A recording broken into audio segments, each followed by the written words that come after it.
score. It was a very impressive first inning of work for the left-hander going for the Mariners tonight, John Cummings. Tommy Lasorda leaves Miami's Joe Robbie Stadium. He's got to feel like the Dodgers could have swept that series easily. In the first game of that 3-game set, they lost a 9-3 lead over the last 3 innings. And then they got the shutout from Ramon Martinez last night. And tonight they can't hang on to a 4-2 lead. A strike away from a victory. Off the end of the bat for the second baseman. And Baerga throws out Durang for the first out here. Let's take a look at the Indians in the field behind Mark Clark. Albert Bell in left, and the Gold Glover Kenny Lofton covers a lot of ground in center. Then Manny Ramirez is in tonight with a left-hand starter for the Mariners. Gonzalez, Espinoza, Baerga, and Murray around the infield. Sandy Alomar Jr. does the catching. Pasta's not tasting too good in that visiting clubhouse in Florida tonight after that come from behind win by the Marlins. Fastball down the middle to Edgar Martinez for strike one.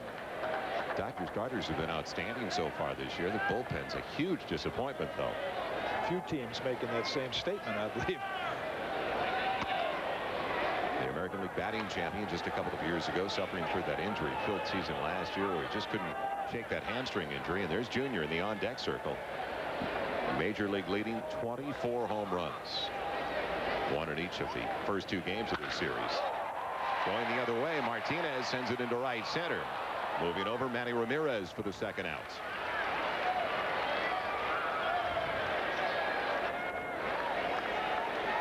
Ken Griffey Jr.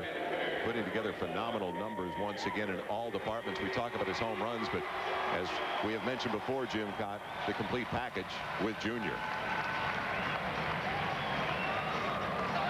Left-handers in general have smoother, prettier looking swings than right-handers. And I'm not saying that because I'm lefty. You just look at a left-hander swing versus a good right-hand hitter. There's a rhythm, there's a flow to it. When you watch Griffey with the body and the bat in sync, it's one of the prettiest swings in baseball and a lot of bat speed. Great bat speed. He uses a 31-ounce bat as he gets ready for the first from Mark Clark. It's out to play off to the left side for strike one, but in batting practice, it's more like about a 37, 38-ounce bat that he's working with. Hitters will experiment. Sometimes they'll use even a lighter bat in batting practice, depending how things are going for them. Just outside, it's even at a ball and a strike. Talking with Goose Gossage, comparing Ken Griffey Jr. to Dick Allen, who was about as good a natural talent as we had played with. He used a very heavy bat. The bouncer up the middle finds the hole into center field. So a 2-out base hit for Ken Griffey Jr. He came in with a .325 average. That's something he talked about before the game. He said, yes, I have 24 home runs, but I can't go up there trying to lift the ball. I've got to still get my hits. He just goes up there to try to hit the ball hard, very similar to Frank Thomas. He has a little more lift in his swing, but he's just trying to hit that ball hard and continue to get his hits as well as just home runs. It brings up the right fielder, Jay Buhner. They're in the 5 games of the homestand. As you can see, he's 5th in the American League in slugging percentage. He has driven in 7 runs over the last 5 games. His most recent home run, his 12th of the year, came this past Saturday at the Kingdom off the Jays' Todd Stottlemyre. And it's low for ball 1. What's really helped Jay Buhner is in recent years, as we've seen the top edge of the strike zone go down, that's a pitch he's been very vulnerable to, the high fastball. Now he can lay off that. Don't get too many called strikes up there. And he's better on the pitch below the belt. Stays high. There's an example of it right there. That ball's belt high, if it is even that high. And those are not called strikes anymore. Jimmy had 27 home runs last year, and 13 of those 27 came off the Cleveland Indians staff. Almost 50%, just below.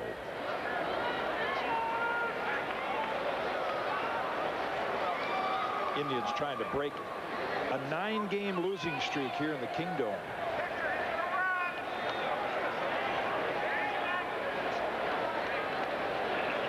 The 2-0. outside corner. 2 balls and a strike. I guess there were ballparks you went into that weren't your favorite to pitch in. They don't like coming here, obviously. They've lost 17 of the last 20.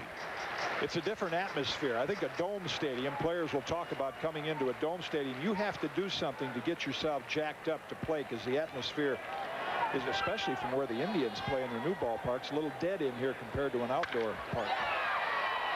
Off the shortstop, Alvaro Espinosa. So runners at first and second now. It'll be an error on the shortstop. Well, if it was the first game of the series, you'd say Alvaro Espinosa might have a reason, but this is the third game.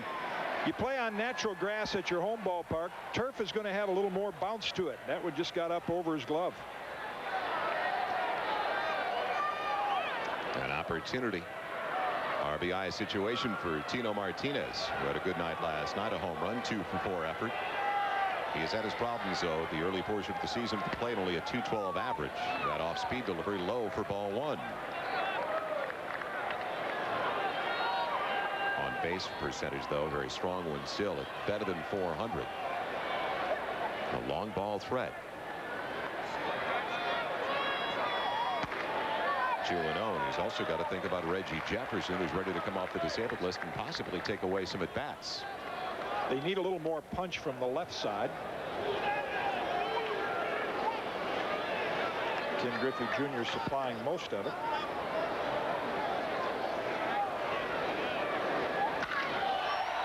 Fly ball deep left center field. Long run for Lofton. He's there. He can usually run down most, and he gets to that one for the final out of the inning and robs Martinez of an RBI opportunity. So the Mariners strand a couple and no score after 1 at the Kingdome. Into the Kingdome in Seattle, Joel Myers along with Jim Cott. No score thanks to the great defensive play just before we broke away by the center fielder for the Indians, Kenny Lofton. Getting a chance to see the Gold Glove center fielder from last year. Times the ball, knows exactly where it is, can catch it, and of course the padded wall out there cushions the blow.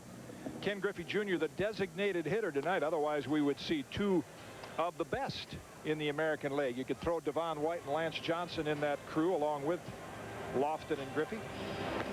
Very strong offensive lineup for the Indians once again this year. Lofton, Espinosa, Baerga, the first 3. They went down in order in the top of the first. Then Bell, Murray, Maldonado, the DH tonight. And Manny Ramirez, Sandy Alomar Jr., and Rene Gonzalez just called up from their AAA affiliate to round out the lineup and play third base tonight. Facing left-hander John Cummings, who retired him 1-2-3 in the first. The reason he's starting in place of right-hander Roger Salkeld. The Indians 3-12 when a left-hander starts. Switches some of their switch hitters over to the right side. Keeps some lefties on the pine, even though Cummings has not been successful this year, as you see by those numbers.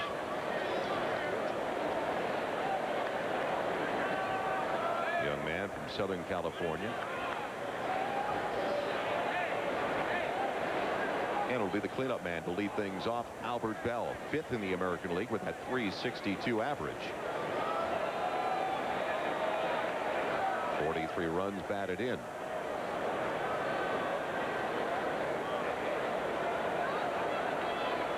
Cummings with a good dose of off-speed deliveries there. It starts with a fastball for strike 1 over the outside edge, but it was a steady diet of off-speed deliveries to the first 3 hitters tonight.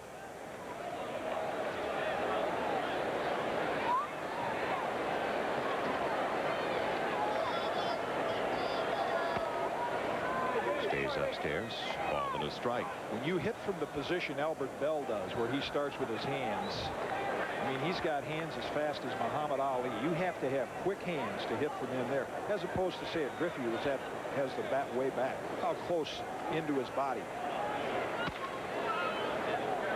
That's why it looks like, from a pitcher's stand, it looks like you could jam him. You look down at a hitter like that, you say, man, I can get the ball inside on him. You better have a lot on it in there, because from that position, he gets around on it as quick as any hitter in the American League. The 2-1. 3 balls and a strike. He loves hitting at the Kingdome. Lifetime at .360 hitter here in Seattle.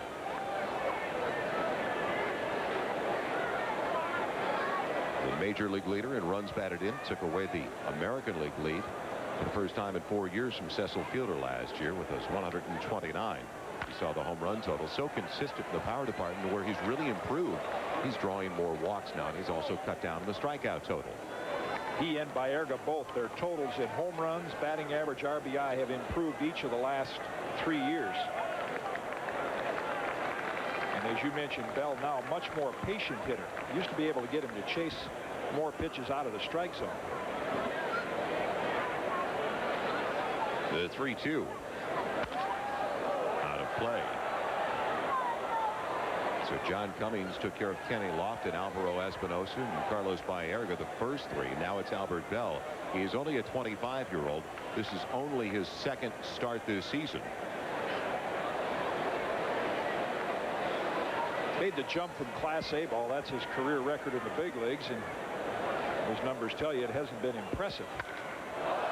Fly ball straight away center field and deep. It's got a chance, and it's gone.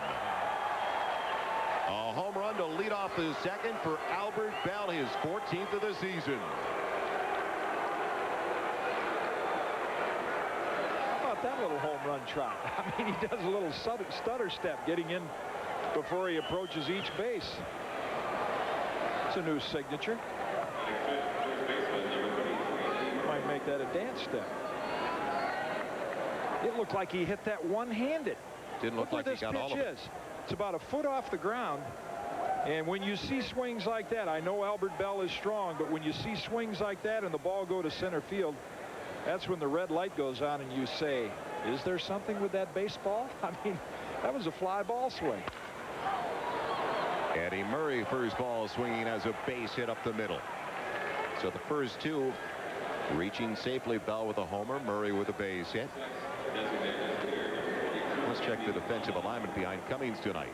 It has not been a bright spot for the Mariners this year. You notice Ken Griffey Jr. out of the lineup, Brian Turang in center, and Jay Buhner with that strong arm in right already has 4 assists. Bill Hasselman does the catching tonight in place of Dan Wilson.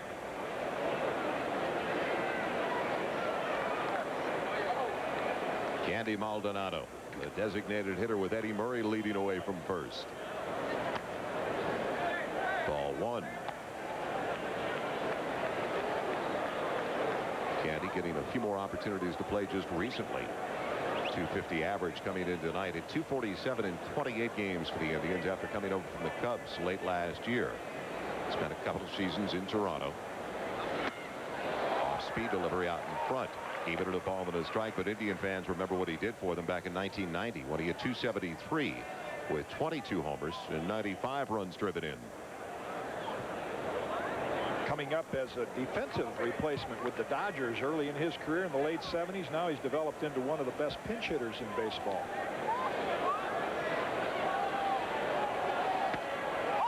Inside corner. Ball and 2 strikes. Safe to say Cummings is not going to overpower them. He's a left-hander that has a better than average fastball and a decent breaking ball, but the reason for the start tonight, nothing overpowering about him, is just to get the left-hander out there and try to neutralize his Cleveland lineup. And he gets it right by Candy Maldonado for his second strikeout. You bring up a good point, because the righty was supposed to go tonight, Salkel. Almost looked like the slide step fooled Candy Maldonado. Those not familiar with the slide step, when the pitcher's concerned about the runner at first, he delivers it to home plate a little quicker, and I don't think Candy was ready for that one.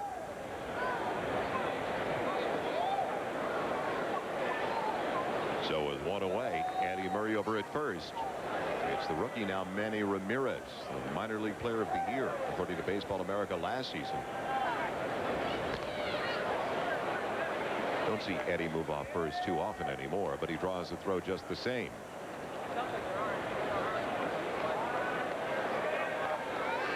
First full season for Ramirez in the majors. Got up last September for 22 games. The breaking ball floats over for strike 1. Almost looked like he gave up on the pitch very early.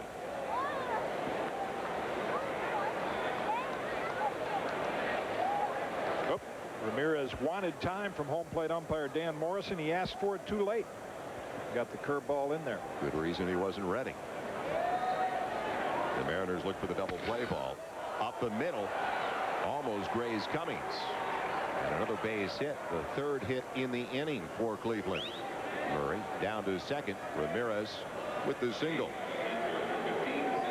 Those are the two hitters that Mike Hargrove had to have do most of the damage tonight. Albert Bell and now Manny Ramirez. Cummings skips out of the way of that one because the other hitters in the lineup, Murray did get a hit his first time, but he's only hitting about $175 against left-handers. So it's Ramirez and Bell they look to do the damage against lefties. Former American League Rookie of the Year back in 1990, Sandy Alomar Jr., who banked up again earlier this year. That's low for ball one. Will he ever be able to make it through a long schedule? That's been the problem. Came over, of course, from the San Diego Padres and the Joe Carter deal. Also bringing Chris James and Carlos Baerga to Cleveland.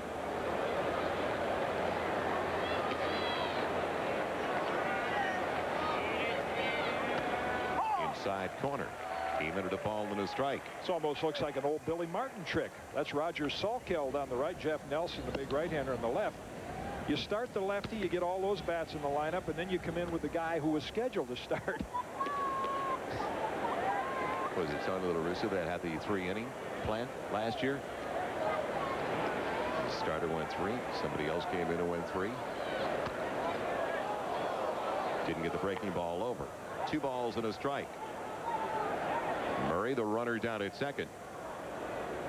Manny Ramirez aboard at first with a base hit. And a trip from the manager. It's either a trip for a quick hook. He took a long look at the bullpen, or Lou's got one message for John Cummings. Throw the ball over the plate and make him hit it. Interesting conversation with Lou before the game. He said, next spring, I will not have a pitch count on my pitchers in spring training. None of this 35, 40 pitches. He said, my starters did not come out of spring training ready to start the season. And that's the norm. Starters do not get enough throwing in general in spring training. Not enough innings. Mike Hargrove's Indians only 3-12 against lefties so far this year, as Jim had mentioned, 27-11 against right-handers. The opportunity for a big inning, a 2-1 count to Alomar. Runners leading away from first and second, and already a 1-0 lead. 3 balls and a strike. Rene Gonzalez coming up next.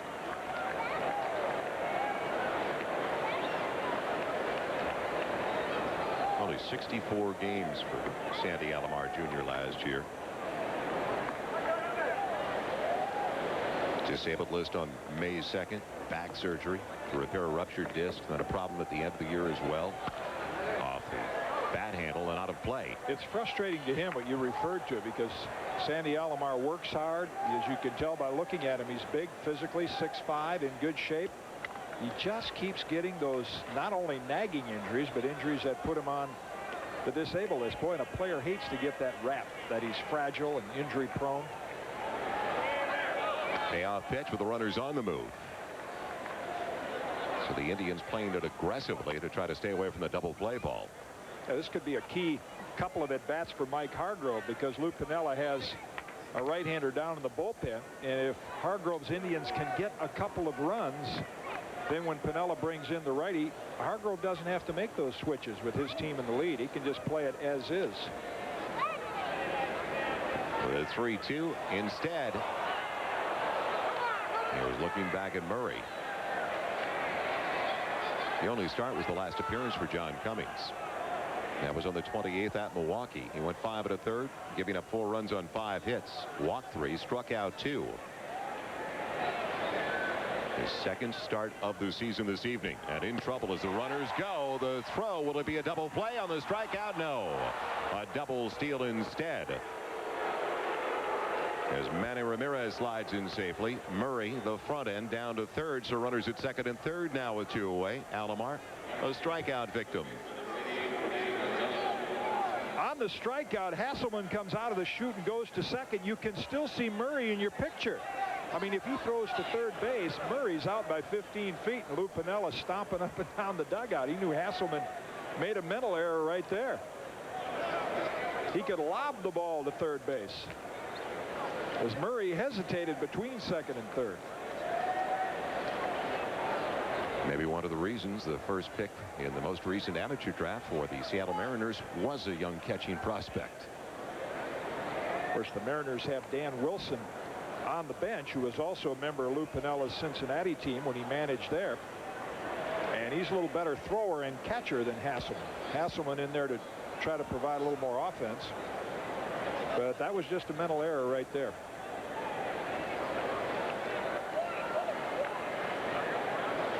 He's shaking his head about it. He knows he did the wrong thing. So it's going to be up to Rene Gonzalez. 2 away. Runners at second and third. A 1-0 Cleveland lead as we're in the top of the second. It's tight once again for ball one. Only 8 at bats so far for Gonzalez since his call up from AAA. He has driven in 3 runs.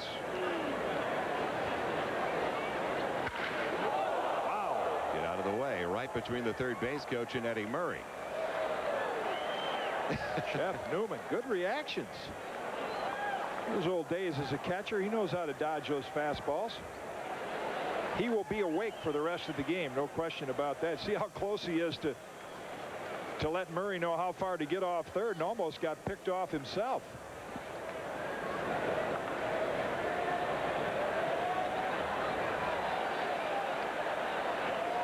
He's going to back off a little.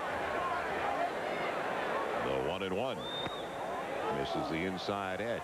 2 balls and a strike. A couple of years ago, a very productive season for Rene Gonzalez, seeing plenty of playing time at third base for the California Angels. You might remember, started his career with the Baltimore Orioles.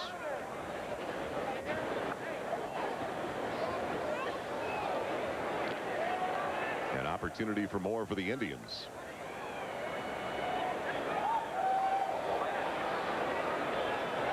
Will they see something good to hit on the 2-1? Off-speed delivery way out in front. 2-2.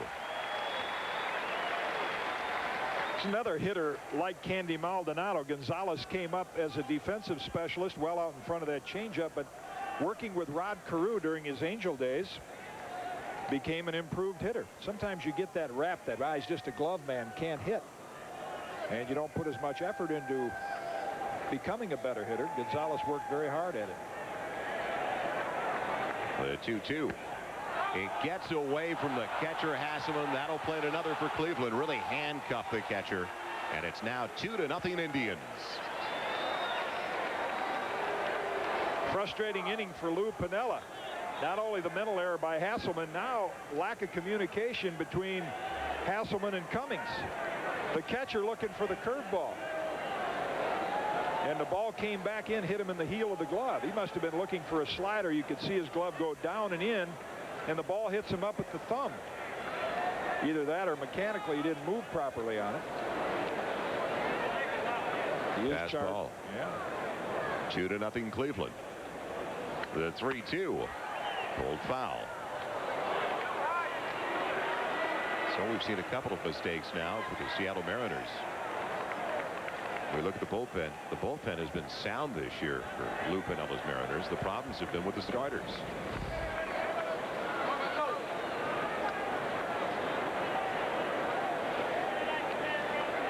The numbers tell the story. The way they've been outscored by almost 60 runs over the first 3 innings. It's a pop-up into shallow right for Jay Buhner. That'll take care of the try, but they do come up with the first 2 of the contest, and the first one in a big way. The 14th home run of the season for Albert Bell. The Indians by a couple as we go to the bottom of the second. 2-0 Indians, bottom of the second. Bill Hasselman in your picture there taking the shin guards off has been shaking his head ever since that throw to second base that, had it gone to third, would easily have ended that inning. And he knows it. Players usually know immediately after they've made that mistake. And that cost the Mariners an extra run in that inning besides Bell's home run. Eric Anthony is going to lead it off for Seattle in the bottom of the second. They trail by a couple. Struggling beginning for Eric Anthony. Just went through a 1-for-30 slide. Started his career with the Houston Astros. Came over to the Mariners in a deal with Mike Hampton, the pitcher, and Mike Felder, the outfielder. Plenty of power, and that's why the Mariners got him. They want some sock from the left side. You mentioned a while ago when Reggie Jefferson gets healthy, there's the guy that might feel the effects of that, Eric Anthony. Pulls a base hit into right field, so leadoff single for the Mariners. The one thing that has plagued Eric Anthony in recent years, far too many strikeouts. And the right fielder, Manny Ramirez, down, not quite out. The bouncy turf here at Kingdome, it gets out there in a hurry, and take him just a few minutes to go from a soprano back to an alto. Trainer Jimmy Warfield will trot out there, let him catch his breath. I'll tell you, that thing picks up speed on this AstroTurf. It's Certainly been replaced. I think it's about 3 years ago they replaced the turf here. You can see that last-minute bounce. It's like that popular credit card. Don't leave home without it. Your protective cup. And I don't think Manny Ramirez took it out of his locker tonight. Boys are having a little good-natured fun with it, but look at Tony Pena those that have experienced it know it can be a little painful. His teammates are certainly having fun with the situation. It looked like a very innocent play to begin with. Yeah. Some life back in those legs. While he's recovering, let's take a look at the change that Mark Clark has made since coming over from the St. Louis Cardinals. Came off the disabled list last year with a sore back muscle and went 3-1. On the left, the hands don't come over up over the cap, and that's when he was not pitching well. On the right is the way he's pitching this year. The arms up over the shoulder. He did it when he first came up. He got away from it a little bit, and then Rick Adair, who was the pitching coach last year, suggested he go back to it. What it does for a pitcher, you just keep your weight back a little bit longer. Don't rush and get out in front as much. And it's been a positive move for Clark. Second baseman Luis Sojo takes ball one. Good block by Alomar on the pitch in the dirt. You see, he had his cup on. No ill effects like Ramirez did.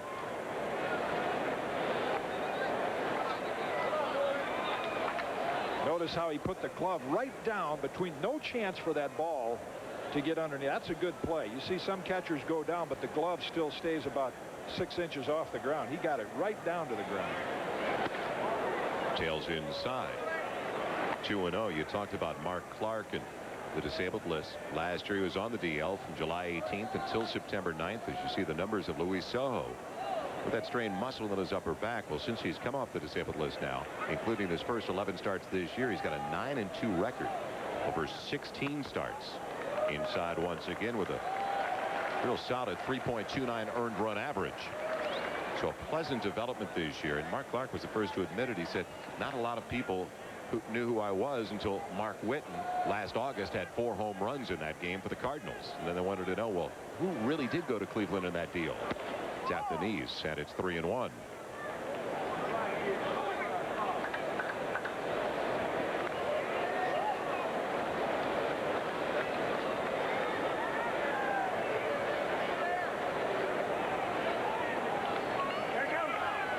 There goes the runner on the chopper. Gonzalez looked for the force play. Anthony already there at second, though. Gets the shutout over at first on Sojo. So Anthony in scoring position with 1 away now.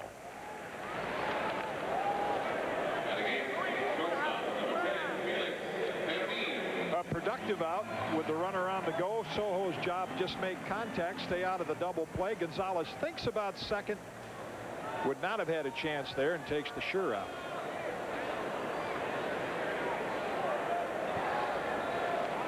Now it brings up the former Indian who has burned his teammate in each of the first 2 games of the series, Felix Fermin.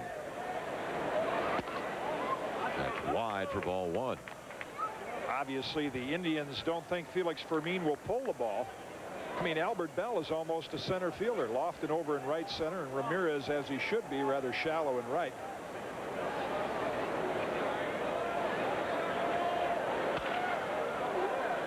Around on the inside delivery. Foul.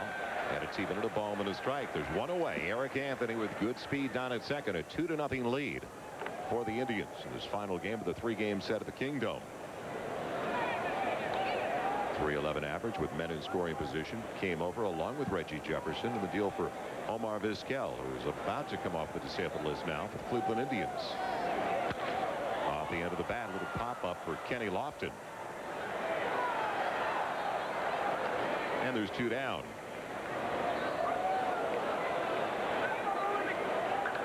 Kenny Lofton showing his arm off a little bit. He's already got 6 outfield assists in the top 5 of the American League this year in that category. It was kind of a strange trade. You just referred to the Fermin for Omar Vizquel. Vizquel, a Gold Glover, but it appeared that the Mariners didn't think they would have the money to keep him here for 2. So they elected to unload him and get Fermin, who is a veteran. Not as good a shortstop as Vizquel, but dependable. The slider is low for ball 1 to catcher Bill Hasselman. A very eventful half inning. The last half inning for him. A double steal, the pass ball, bringing across the second run of the night for the Indians. Doesn't show up as an error, as that is just outside. 2-0. Dan Morrison, as the statistics will tell you, one of the toughest umpires for a pitcher in the American League. That pitch about bell tie. He, along with Darryl Cousins, probably have more walks per game than any umpires. 2-1. No mistake about that pitch. Right at the knees, down the middle.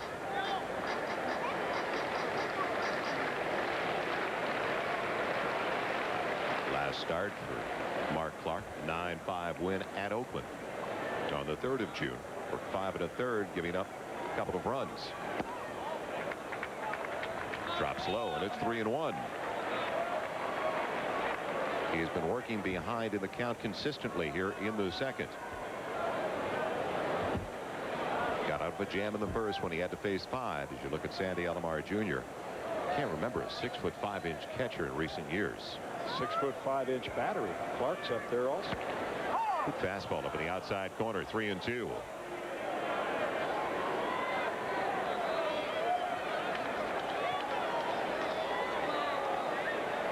Two away. Anthony down at second.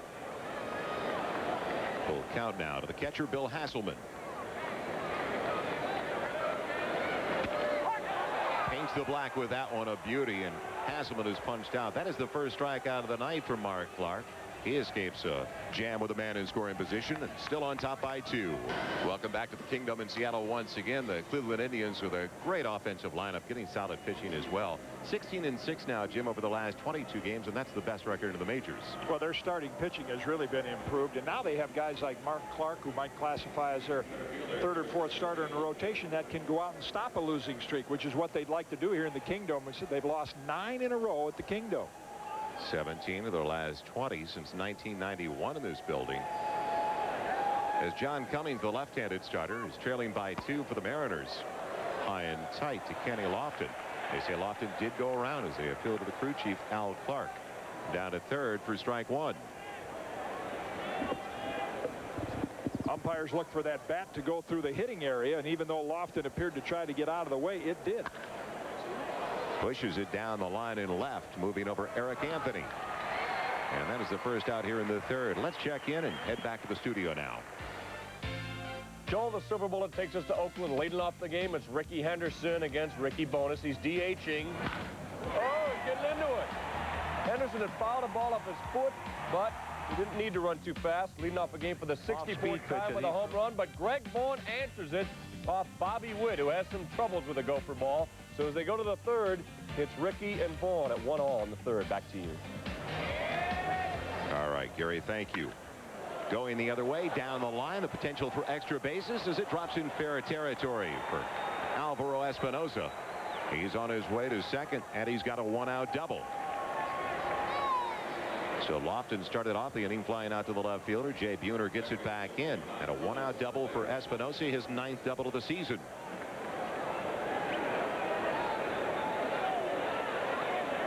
Espinosa in that 2 spot with the average above 300.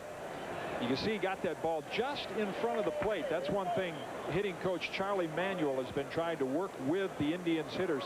When they're ahead in the count, 1 ball, 2 balls, he said, look for the ball out in front. That's when you can be aggressive. That's why you see a guy like Espinosa, who's not been known as a hitter, has his average up over 300 this year. Baerga lets it go by high, and it's ball 1. He went down swinging his first at bat. Came in tonight hitting .306 with 8 home runs and 35 runs driven in. He's hit safely now in 20 of his last 21. For the last 21, in fact, it's been a .364 clip for Baerga. He's raised his average 36 points during that time. Fly ball for the right fielder. Buhner moving over. Out number 2.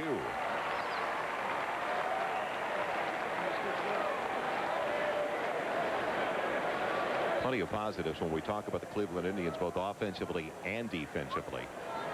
Offensively, hitting .283 as a team, and is 4th best in the American League. For the pitching, 3rd best overall in ERA. They've got a 2-0 lead in this 3rd game of the series. And Albert Bell took care of a delivery from John Cummings in his first confrontation this evening. Went down and got one on a 3-2 delivery. This is his first at bat, and that's why you see the strategy Lou Piniella is going to use right here with first base open. Eddie Murray has struggled against left-hand pitching.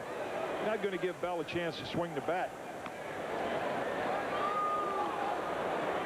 With his bullpen, Pinella's bullpen, he'll play this game a little differently in the early innings, hoping that you can get to the 6th or 7th, turn it over the 4-man bullpen that's done so well. The intentional walk is going to be the first walk of the evening for Cummings. As you had mentioned, Eddie Murray has struggled against lefties this year. From the right side of the plate, Eddie Murray only a .167 hitter so far this season. Did have a base hit his first time up there, though.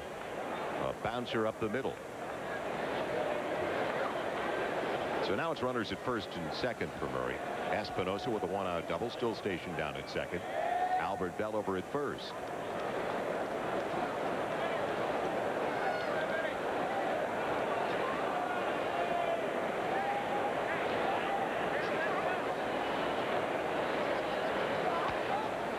Base hit, and Eddie Murray ties Babe Ruth on the all-time hit list at 2,873. Every time Eddie Murray does something with the bat quickly, that conversation right there. Cummings crossed Hasselman up again. They obviously, with a man on second, you change signs, and they're not on the same page with which sign they're using. Every time Eddie Murray gets a hit, a home run, an RBI, he moves into some pretty select company. The 1-0, fouled straight back. A ball and a strike. His next RBI is going to tie Reggie Jackson for 16th on the all-time list.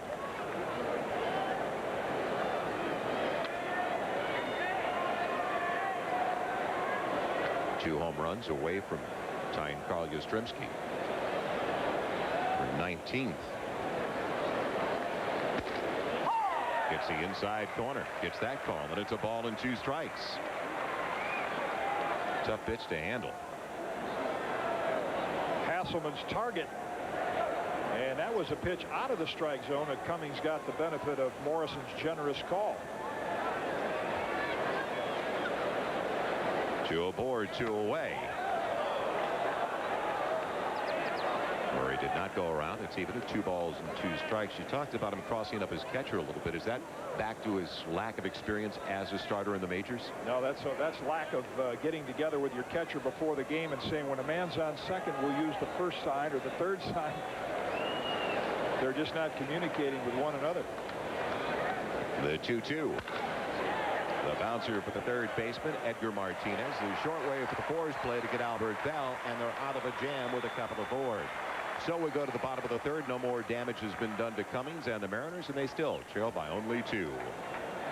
Comfortable day in the outdoors of the Pacific Northwest. Always a perfect day indoors at the Kingdom. Joel Myers along with Jim Cott. Bottom of the third inning.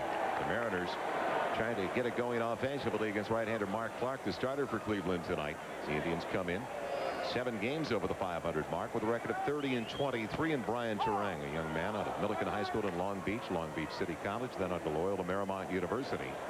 Looks at it over the outside edge. The breaking ball through strike one. Turang, Martinez, that's Edgar Martinez, and Ken Griffey Jr. coming up. The bunt is a beauty. Tough play for Gonzalez, and Turang beats it out.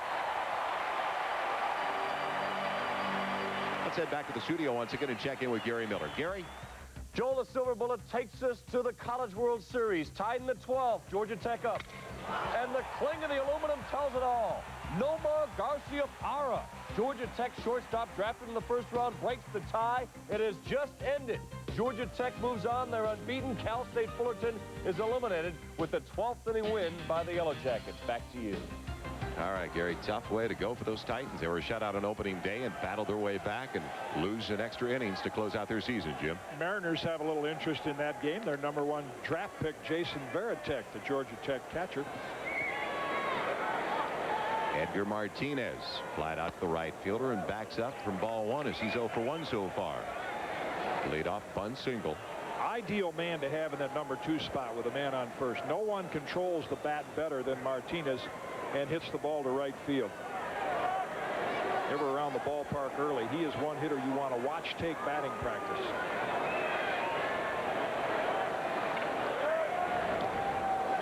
Turang draws the throw for at first. He'll hit shots to right field, those singles to right field, like you're watching a tennis player work on hitting the ball into the opposite court. .343 average to win the batting title back in 1992, but held down only 42 games all of last year with that hamstring problem. He's ahead now at 2-0.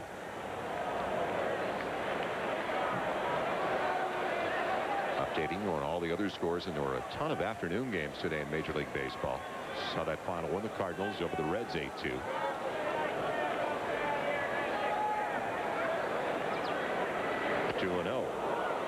Came in tight. 2 balls and a strike. Ahead in the count, he tried to turn on one with a 2-0 count instead of trying to hit the ball to right field. He's looking again for a sign from Sam Perlaza, but you can see him try to turn on that ball. Wouldn't surprise me to see Piniella go back to a hit and run. The Mariners haven't used it very often. They haven't done a lot of running, but this is a good count for it. Sounds like Mike Hargrove heard you there. Draws the throw with Turang, diving back to first. Nice move by Mark Clark. Had to be tough. You go on an 8-game winning streak like the Indians did, and they couldn't gain any ground on the Chicago White Sox. Outside corner took something off that one. Even at 2 balls and 2 strikes, but fortunately for the Cleveland Indians, while they've lost 2 in a row, so has Chicago. Good movement right at the end, back across the outside corner. Morrison's zone, as you can see in the last inning, has loosened up a little. Can you see well enough around that 6'5" catcher? Another throw to first. Ken Griffey Jr. coming up next. It's a 2-0 lead for the Indians in the bottom of the 3rd, but they have lost each of the first 2 when they have had leads here at the Kingdome. Just barely held up in time. Now an interesting scenario. Good speed over at first, but still nobody down with the payoff pitch coming. And a good contact hitter, so it'd be very surprising if Turang was not off with this pitch.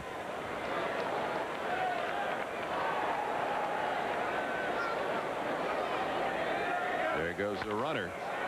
The bouncer for the 3rd baseman, Gonzalez, gets it away in a hurry to Eddie Murray for the first out here in the bottom of the 3rd.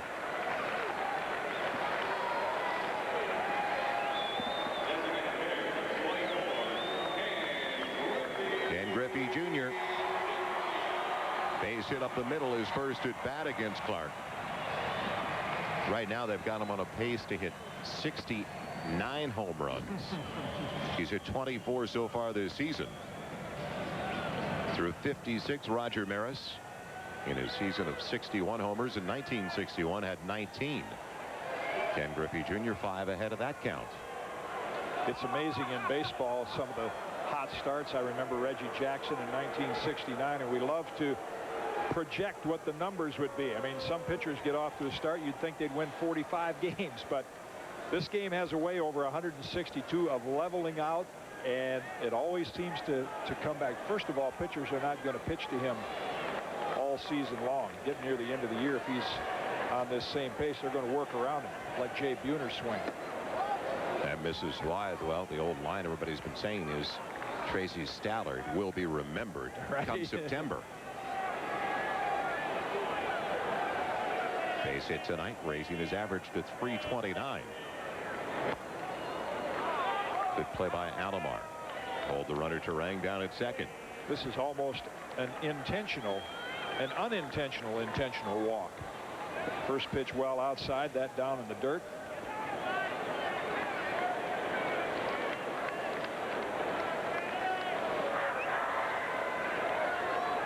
Mike Hargrove calling the shots from the Indians dugout. Former American League Rookie of the Year back in 1974. High hard one. And Griffey going after it. Again, up out of the zone. They're going to make him chase something. Some fans might say, why don't they just put him on? Managers look at it two ways. On one hand, if you just automatically walk a hitter, it's like telling your pitcher, I don't think you can get this guy out. Well, some managers take that approach that I'll let you work him over. Just don't challenge him with anything down the middle. 2 balls and a strike. 3-1. He raised some eyebrows with his comments as they appealed to Al Clark, the third base umpire, with his comments about basically saying he hated to lose. He was sick and tired of losing. He talked to Ken a long time the night before the game. He said his manager hugged him. Yeah. Lou Piniella loved the comments because he's a very competitive sort as well. It's one of those things with all of the media in sports today that gets so blown out of proportion.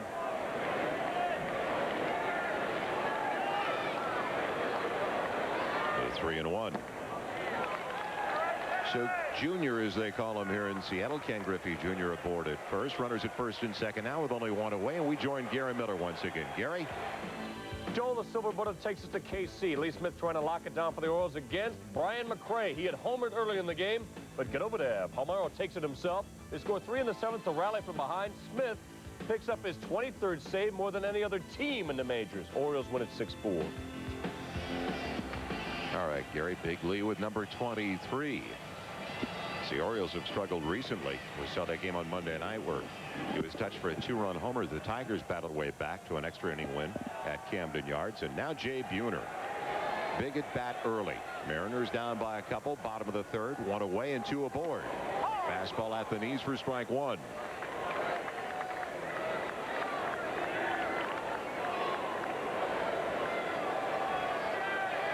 First at bat for Jay Buhner. He reached safely on an error by the shortstop, Alvaro Espinosa.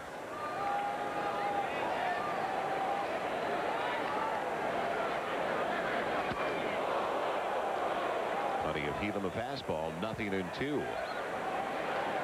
91 and the gun downstairs on that last one from Mark Clark. Looked like Buhner wanted his 13th home run of the year. He hit 27 last year, knocking in 98 runs. In an 0-2 hole.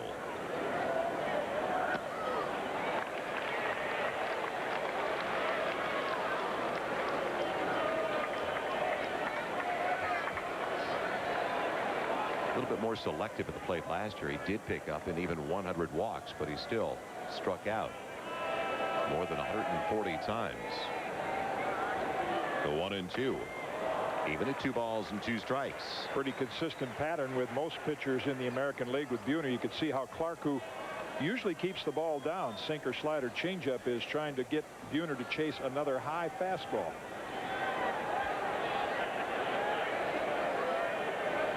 Runners leading away from first and second. Off the end of the bat, the fly ball for Kenny Lofton.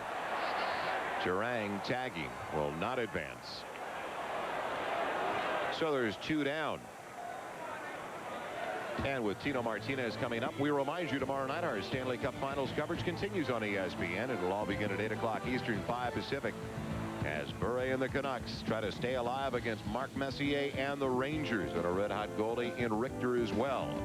Game 5 tomorrow on ESPN. Will they close it out? The Rangers lead it 3-1 now, taking 3 consecutive games after losing that opener in overtime at home to the Canucks 3-2. Will it be the first since 1940 for the Rangers? Tino Martinez takes ball 1.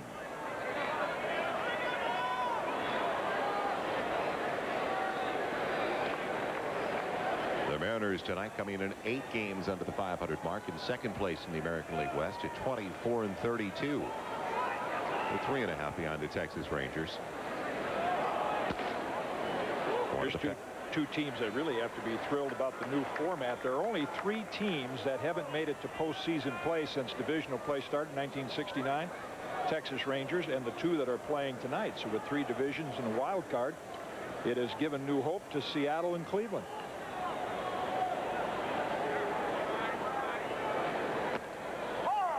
The changeup. That's confidence in your changeup, Jim. You're behind 2-0. A couple of runners aboard, and you pull the string. Well, that's one of the reasons Mark Clark has started to pitch successfully, getting his off-speed pitches over when you're behind in the count. That's one of the real keys to pitching in the big leagues. Well, he's a ball away now from loading the bases. He's run it to 3-1 to Tino Martinez. Turang on at second. He started the inning off with a bunt single. Advanced to second on the ground out by Edgar Martinez. Ken Griffey Jr. picked up the walk, and after the out by Buhner, the 3-1 is ball 4. The second walk in the inning issued by Clark, and the second in the contest.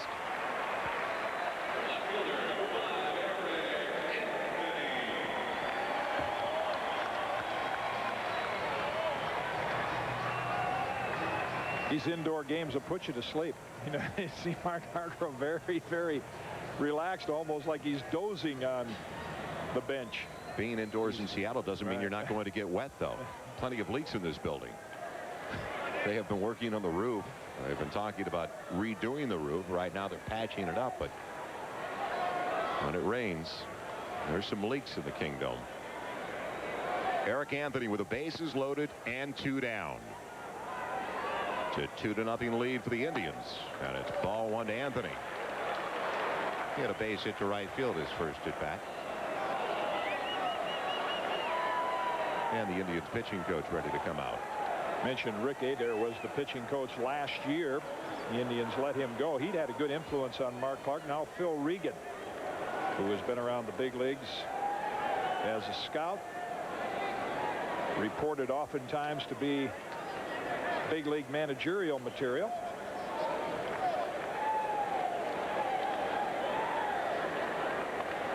Sometimes there's 1 or 2 keys. Some pitchers don't like to be told about anything mechanically, but on occasion there are 1 or 2 keys. Either you're lifting your leg too high, you're not getting the ball out of the glove quickly enough. A coach will spot it and run right out to the mound and tell the pitcher.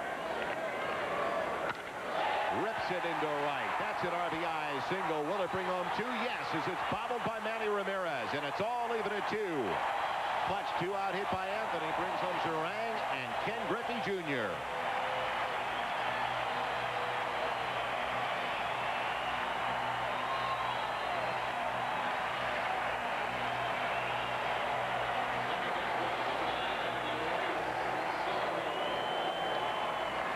This is what they've been looking for from Eric Anthony, behind Griffey and Buhner, which should give him plenty of opportunities to knock in runs. Ramirez again having problems hanging onto the ball, the bouncy turf here at Kingdome, and that allows the second run to score easily.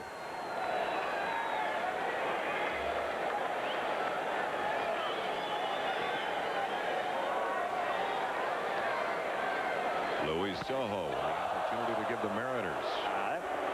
That gets a reaction from the crowd. That ball's a foot away from him. That wasn't even close. I mean, that's not even close to a knockdown pitch. Not much of an overreaction, though. No. He must have heard. It must have been the sound of the ball that knocked him down.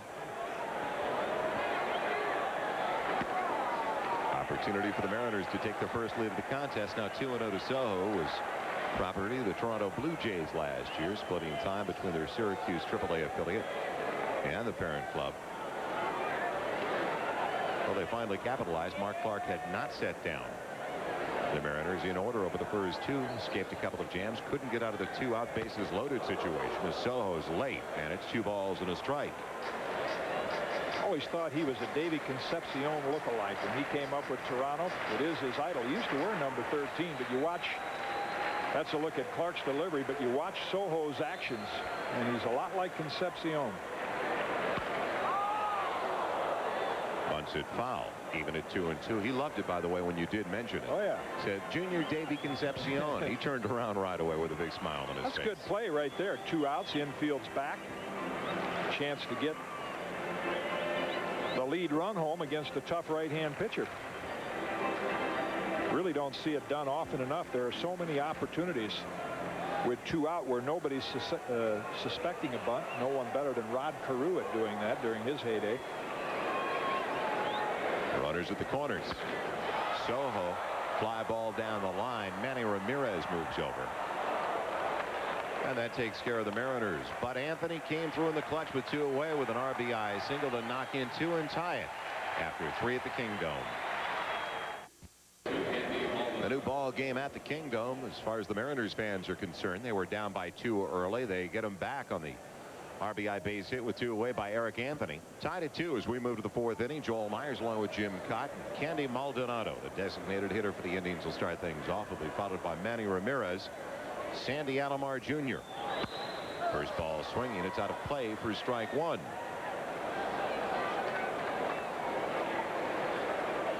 Used to have a gun in the outfield. Relegated to DH duties over the last few years in the American League, but used to have some kind of arm in the outfield. High and tight. Ball and a strike.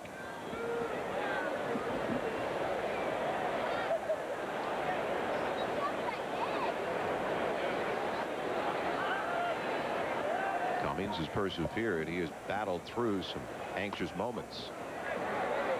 Similar to the situation with the leadoff man here, he's regularly behind on the count. It's 2 balls and a strike. Set him down in order in the first. Looked very comfortable out there, mixing speeds quite nicely. But then battled in the second and gave up a couple of runs. One of those coming home on Albert Bell's 14th home run of the year. Fouled away again by Maldonado. When you see a well-pitched game, you can usually look back at a pitching chart and find that the pitcher has gotten a high percentage of first pitch strikes. Strike 1, most important pitch in the sequence. Neither Cummings nor Clark have gotten ahead of very many hitters. Well under 50% tonight. Even now to the leadoff man as Maldonado calls time.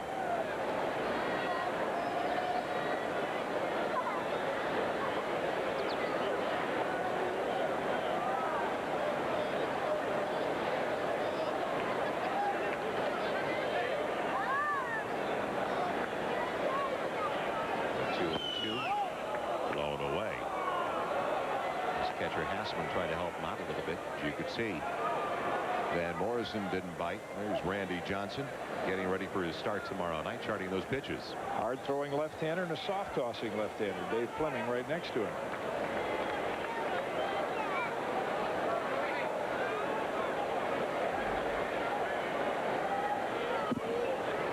Full count to the leadoff man, Candy Maldonado. That is his second walk issued now by Cummings. Let's take a look now at the scouting report from Jim Cott. The Indians have improved a great deal from last year with that revamped rotation led by Dennis Martinez, Jack Morris, Charles Nagy is healthy, and of course Mark Clark. Yeah, Omar's coming, and that'll help the defense. You mentioned Omar Vizquel coming off the disabled list. That should shore up the middle of the diamond. Kenny Lofton has a chance to be the Ricky Henderson of the 90s. He's starting to show some power. He can play the field, steal bases. But a big question mark, who will be the stopper? Right now it's Paul Shuey, a young hard-throwing right-hander that's been brought up from the minor leagues who has saved a pair. But that's what will determine how far the Indians will go this year.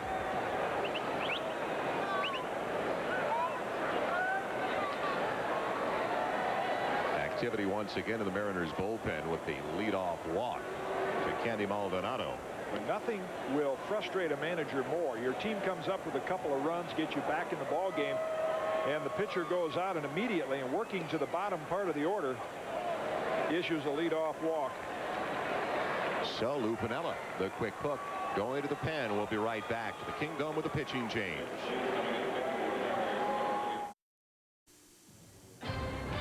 It is over at the Summit. Game 1 of the NBA Finals. It was a defensive struggle like the Knicks liked, but the Rockets won it 85-78. Akeem playing Ewing will have complete details, including a report from Houston, right after the game on SportsCenter. Right now, let's go back to Joel and Kitty in the Kingdome. All right, Gary, a lot of people thought that was going to play into the hands of the New York Knicks, coming back so quickly after winning that tough 7-game series over the Pacers. We're looking at John Cummings, but it didn't work out that way. The 8-day layoff did not hurt the Rockets, obviously. John Cummings, a bit of a difference of opinion, Kitty. Yeah, very animated. In fact, you see some of his gestures. He's going to tell somebody right now about how close those pitches were. Those are strikes. They're not calling him. Lou Piniella says, yeah, but you didn't challenge hitters enough, so he made the change. He's gone after 3+. And Jeff Nelson takes over now. The right-hander, a native of Baltimore, 6'8", 235-pounder with Randy Johnson, Jeff Nelson. They've got some tall pitchers on this team. Tall players. Jay Buhner, good size. At the knees. Even to Manny Ramirez now at a ball and a strike. That's how 1 for 1 with a single to center. That's how improved the Mariner bullpen is, because Jeff Nelson in the last couple of years has been used in the 8th and 9th inning. Now with Bill Risley, Bruce Gossage, Tim Davis, and Adi Ayala at the end. We saw his numbers briefly. Very strong numbers, 2.18 earned run average, and this is 17th appearance. Opponents only hitting a .213 average so far off Nelson. Was called up from the AAA affiliate on the 16th of May. The Calgary Cannons. And at the AAA level, he was holding right-handers to an average of only 173. 2-2. You can see at 6'8", and he steps toward third base. How tough it is for a hitter like Ramirez to keep that front foot in. Boy, your instincts are just to pull away from that ball, and you have no chance of reaching the outside corner. Down the line in left and deep. It's got a chance, and it's gone. We found the sign as the Coneheads make their appearance. And so did Manny Ramirez, as it's a 2-run lead once again for the Cleveland Indians. They're on top 4-2 on a 9th home run of the year.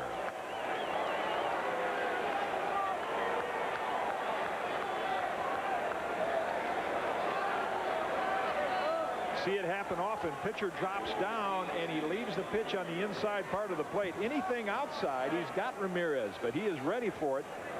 A hanging breaking ball inside half of the plate with his strength.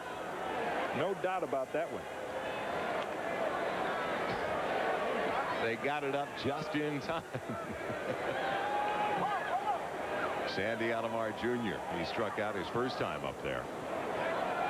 Well, we've been talking about how phenomenal the bullpen has been recently for Lou Piniella. It's usually the whammy right away as Nelson gets it up at the outside corner. That's the pitch he wanted to make on Ramirez. Yeah, they're the only bullpen in the American League with an earned run average under 4. So they've done a good job of holding down the opposition. Broken bat foul out of play. 0-2 and a new bat now for Sandy Alomar. Most productive outfield in the American League when Ramirez is in the lineup with Lofton in center and Bell in left. Wayne Kirby on the bench. That again gives the Indians a stronger ball club. Wayne Kirby played a great deal last year, led the American League in assists. And now with Ramirez coming on, Mike Hargrove can use him as a bit of a platoon player. Gives the Indians good left-hand bat coming off the bench. Another one out for play off to the right side. It remains 0-2. They brought up for a couple of players during the offseason that have to make a difference in the clubhouse as far as the experience is concerned. 4 players like Ramirez, also Sandy Alomar Jr. in only his 4th year now, basically. And when you talk about Dennis Martinez, got to be a positive influence in Eddie Murray, constantly talking to the youngsters. The chopper for Felix Fermin. Eddie Murray reminds me a great deal of a teammate of mine that you got to know in St. Louis, George Hendrick. Yes. And not very popular with the media, but when you talk to his teammates, very popular, very positive influence, and Eddie Murray fits into that category. That's the first out here in the top of the fourth. And it brings up Rene Gonzalez.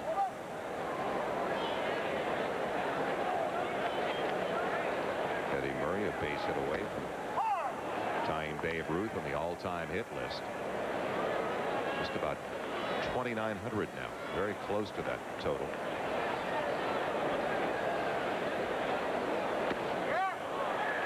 In about 7 weeks, I'm looking forward to a former teammate of mine who's going to the Hall of Fame induction, Steve Lefty. Carlton. It's going to be very interesting. We don't hear Eddie Murray speak very often. When he goes into the Hall of Fame, it'll be interesting to be there and listen to him speak and talk about his career. I don't think there's any doubt he'll get there. I think a lot of people feel the same way about Lefty, though, because he didn't talk during his playing days. And going into the same time, brought in by the Veterans Committee, Phil Rizzuto. Scooter. Well deserved. Great day at Cooperstown. Even now, 2 balls and 2 strikes to Rene Gonzalez.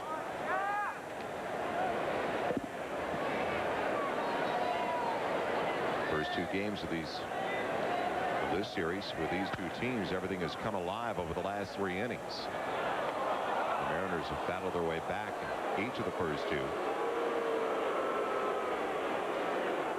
I don't know what the odds are, but the last 2 games we've had the same winning pitcher and the same losing pitcher coming out of the bullpen. Bill Risley, hard-throwing right-hander, got both wins. Derek Lilliquist, the lefty from Cleveland, took both losses.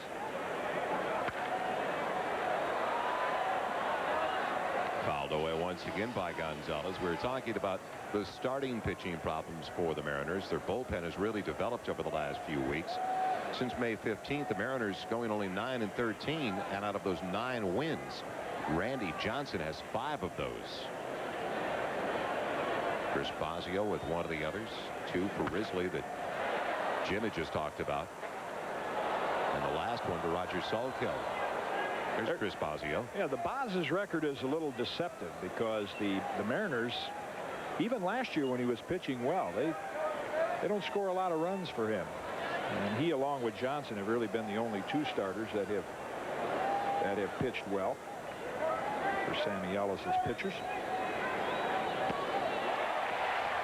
Got Gonzalez to go after one that appeared to be out of the strike zone. That is out number 2. Don't forget, Sunday Night Baseball on ESPN as the Redbirds taking on the Phillies. What a great start for Greg Jeffries over at first for St. Louis. Currently hitting .328. And there is last year's National League MVP runner-up Lenny Dykstra, leading the National League this year with 56 runs scored, and also on top in the walk department with an even 50. Dykstra and the Phillies playing host to Jeffries and the Cardinals. The curveball backing up Kenny Lofton. It's over at the knees for strike 1. There are some outstanding leadoff hitters now in Major League Baseball. We saw one last Monday night in Brady Anderson of the Orioles. But as you mentioned in your scouting report, you feel that Kenny Lofton is going to rise to the top. He could be the Ricky Henderson. Ricky's built like a running back. Kenny's built like a flanker, but he's still supplied a little power. Another hit up the middle. That's the first of the night for Lofton. Well, there have been at least 4 of the 6 hits for the Indians going in that direction. The other 2 leaving the yard.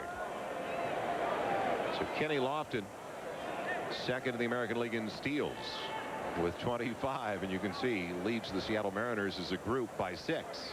A pretty good base stealer over there talking to him, the first base coach, Davey Nelson. See, the first base coach, Davey Nelson, might have spotted some things in Nelson's move from the stretch. He might say, watch the way he picks his leg up. Any little tip that he could give Lofton to help him get a better jump.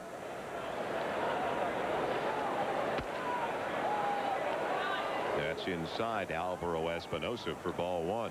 Kenny Lofton with 25 steals and 32 attempts. He had 70 to top the American League last year. It's going to have some stiff competition this year in the American League with the arrival of Vince Coleman with the Kansas City Royals, though. Coleman one ahead of Lofton. The start of play today with 26.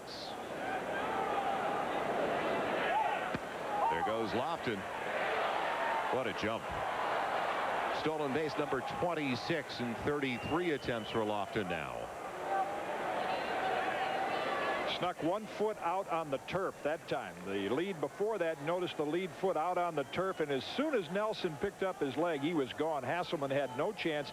That's a good job by Espinosa. More hitters could do that. You talk to catchers and they'll say the toughest thing is when a hitter puts his bat out there and then brings it back. It distracts their vision a little, and it keeps them from getting as good a jump out of the catching box.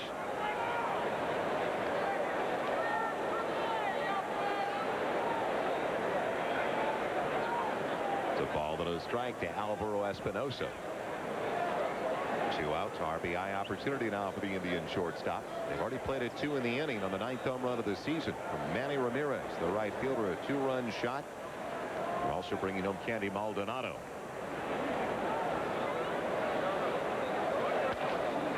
Popped in foul territory. Did the first baseman Martinez get there in time? Yes, and that is the final out of the inning. So Espinosa could not capitalize after the stolen base for Kenny Lofton, but 2 across anyway, and the Indians are back on top by 2.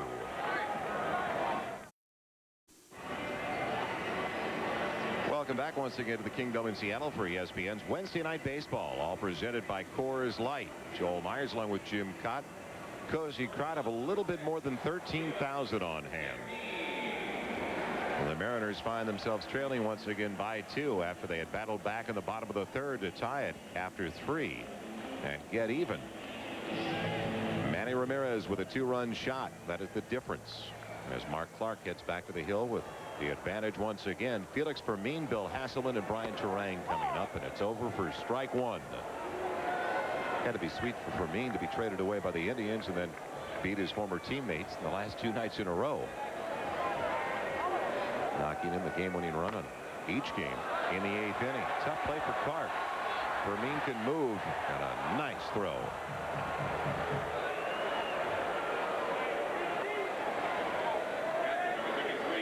Good communication there between Clark and Gonzalez. Natural grass, you can't do that, but you'll get a true hop, and you can feel the ball barehanded off the turf. And there's the throw and the nice scoop by Murray. Part of Eddie's game that probably goes unnoticed is his ability around the bag.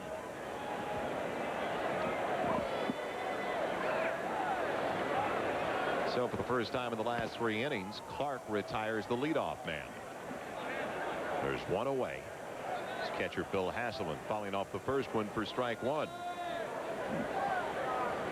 Picked up on waivers when he was released by the Texas Rangers. The breaking ball and the big hop for Rene Gonzalez. Pulls Murray off, but the tag is applied for out number 2. And another scouting report from Jim Cott. Let's take a look at the Mariners.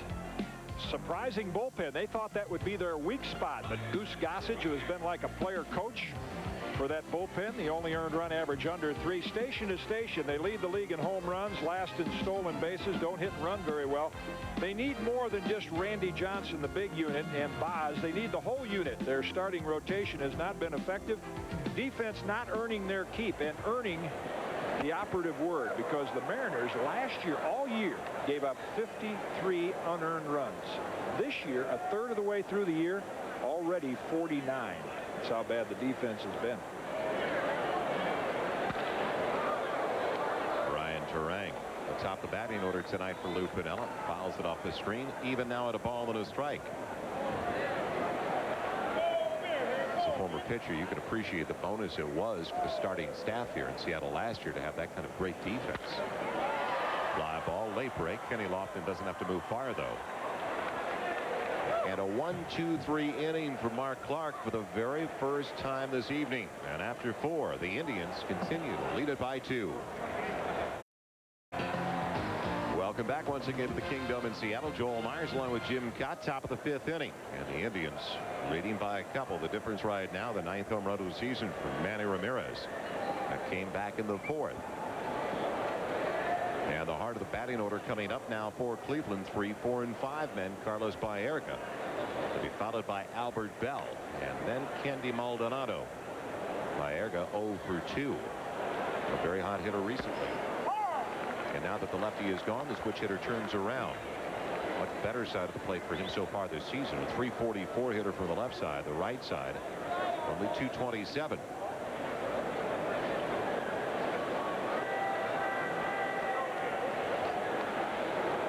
The 0-1. High and tight. It's even a ball and a strike.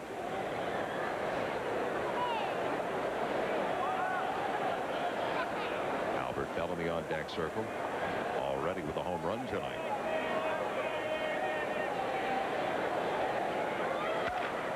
Pulling it inside the bag. A base hit for Baerga and a bad break off the wall right by the bullpen. Holds him to a single. If it rolls into the corner, he's got at least 2. Left fielder Albert Bell.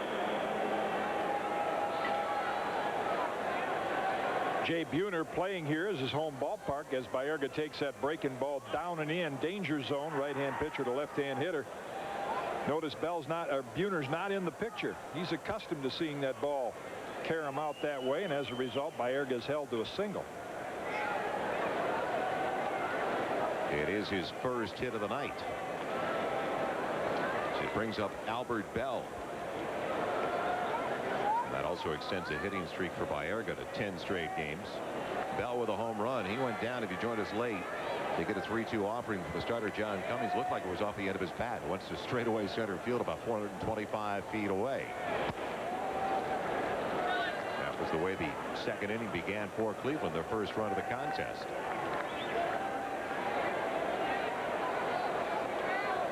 Davis, the lefty, starting to throw in the Seattle pen.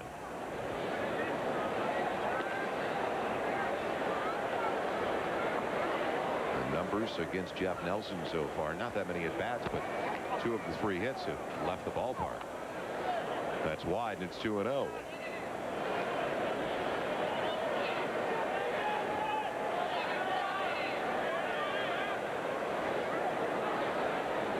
We talked about it earlier. So many of the pitchers falling behind at the count. That's the situation now. Bell can't believe it. 2-1.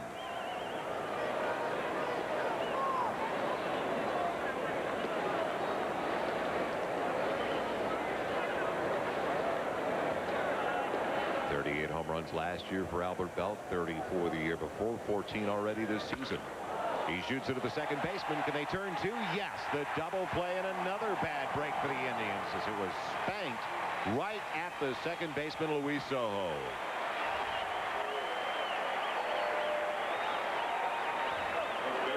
Coaches can tell you, make the ball go through, be on the ground, but when it's hit this hard, it's only natural that Baerga, you see 2 quick steps.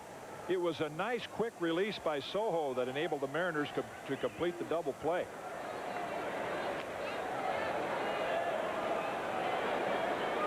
A break for the Mariners and Jeff Nelson on a hard hit ball. Eddie Murray looks at ball 1. So now it's 2 away and the base is empty. Makes that play by Buhner playing the carom right look a little bigger. Holding Baerga to a single.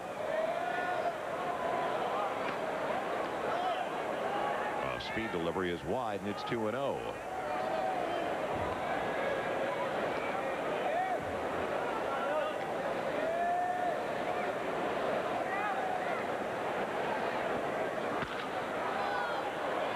With a slow roller for the second baseman.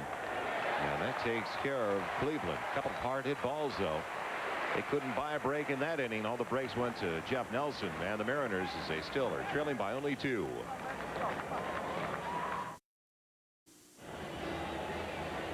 It's been a chamber of horrors for the Cleveland Indians in recent years. Since 1991, they have lost 9 straight and 17 to the last 20 overall. At the Kingdome in Seattle, Mike Hargrove, their skipper, knows all too well. And right now, though, the Indians are on top 4-2, but they led in the first 2 games of this 3-game set as well. Only to see the Mariners come from behind for late inning victories. Edgar Martinez will lead things off. He is 0 for 2, and the breaking ball is upstairs for ball 1.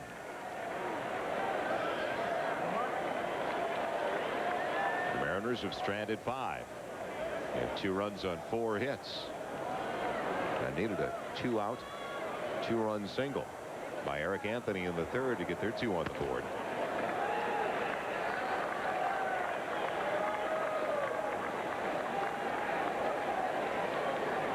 Another start to an inning where we see the pitcher ball behind the hitter at 2-0.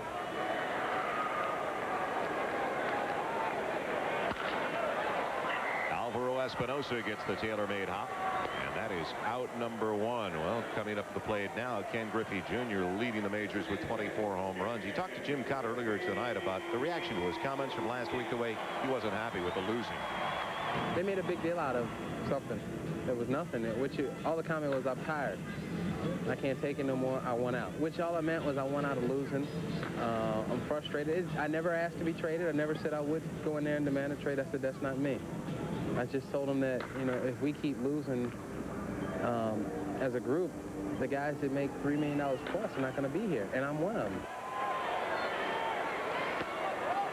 Ken Griffey Jr., when we were talking about it before the game, he said 90% of the reactions from players and people that he knows in the area have been very positive, especially from his manager, Lou Piniella.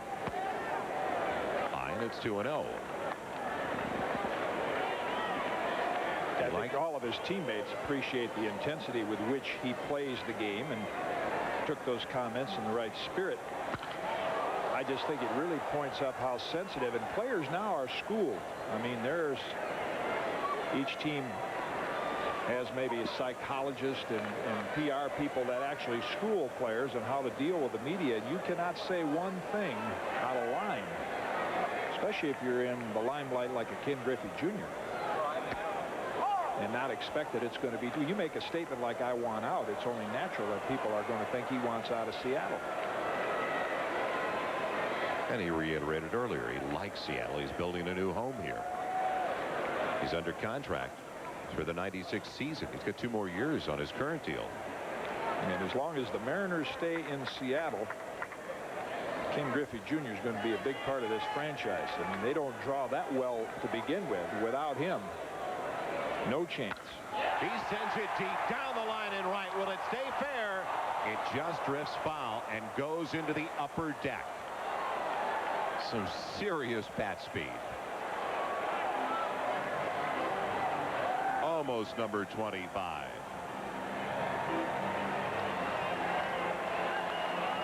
You can watch the hips and the bat. Notice how they're in unison. I mean, they both move through together. That's how he's able to generate so much bat speed. He goes the other way this time. Will it drop in front? No. Coming in, the left fielder Albert Bell snares it for the 2nd out. I think it goes back to what you were talking about, though, when he had his base hit up the middle. He's going to use the entire field. Sure, even after you pull a home run, foul, it's natural that you might be out in front of the next pitch, but he wasn't. He hit it well to left field. He can cover the entire plate.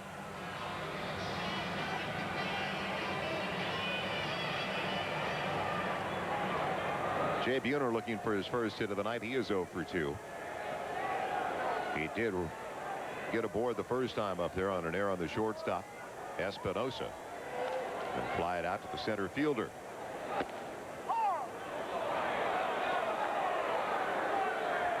Updating on other scores from around the majors. A couple of home runs for Jeff Bagwell. That explosion for the Astros. And they take over first place in the National League Central now by a half game over the Reds, who lost earlier today to the Cardinals 8-2. Count is even to Buhner at a ball and a strike. 2 away, bases empty. Out of play, 1-2.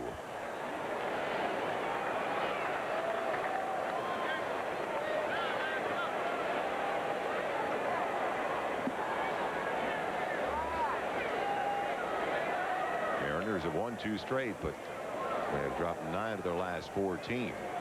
Not exactly on a roll. And Buhner goes down swinging. So ever since giving up that base hit to Eric Anthony, the 2-run single, Mark Clark is now retired 7 in a row. Some anxious moments, though, for Clark with that big swing from Ken Griffey Jr. just going foul.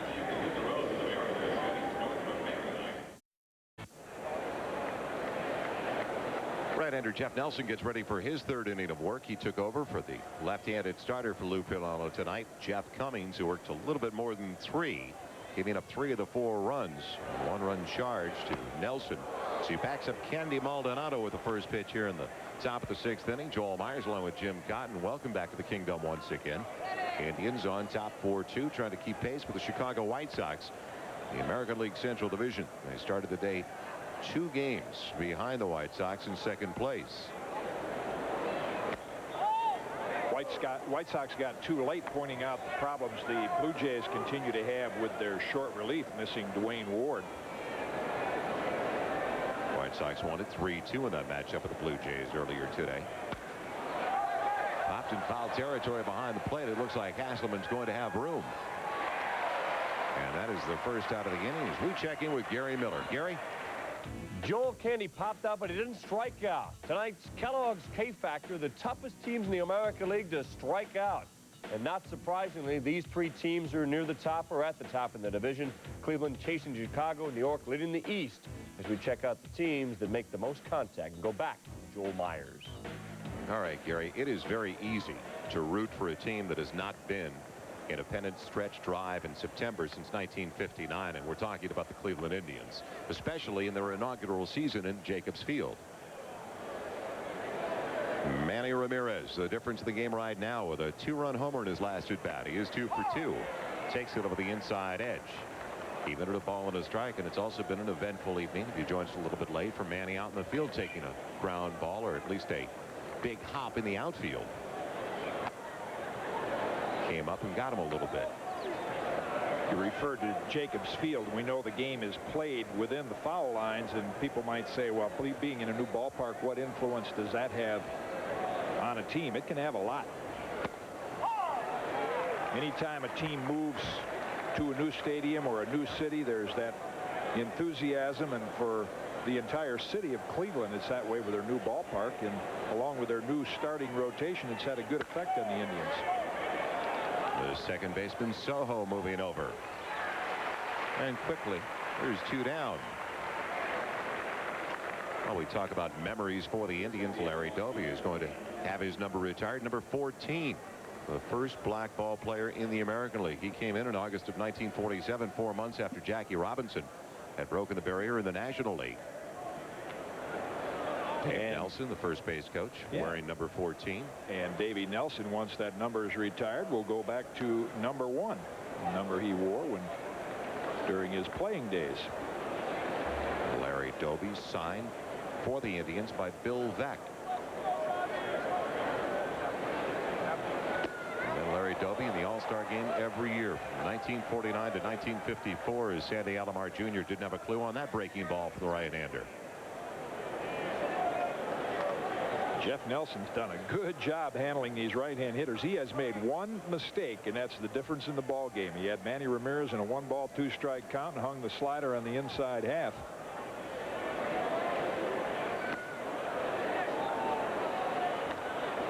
Drops down with that serious bender. It's got to be tough on the right-handers. 2 balls and a strike, 2 away, bases empty. 4-2 lead for the Indians in the top of the 6th inning.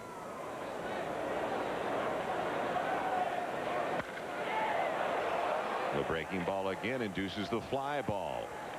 The center fielder nonchalantly moving over in front of Jay Buhner, and Brian Turang takes it out there, filling in for Ken Griffey Jr., who's the DH this evening. We go to the bottom of the 6th. Still the Indians by a couple. Bottom of the 6th inning at the Kingdome. Mariners getting ready to hit, trailing the Indians by a couple in this final game of the 3-game set. And don't forget, it's been another great year for ESPN, the College World Series. And tomorrow, unbeaten Oklahoma taking on Arizona State, who eliminated Miami yesterday. Same 2 teams met on Monday, you might remember.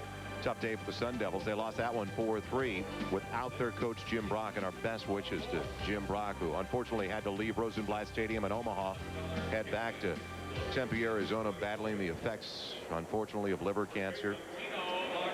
We know Jim Brock will be watching that game and his squad on ESPN. And once again, our best to the manager for Arizona State, their head coach. Mark Clark rolling along now ever since giving up that 2-out single that knocked in the only 2 runs of the game. He has set them down in order. 7 in a row, make it 8 in a row with Gino Martinez first ball swinging. Very emotional series for the Arizona State Sun Devils, referring back to the College World Series, and anybody that's been there, you know what a great experience it is. And Jim Brock has come to be a fixture. Going back to, I think the first time I saw him there, his center fielder was a fellow named Barry Bonds. And Arizona State has produced so many great baseball players. Been a phenomenal program for a long time with Jim Brock.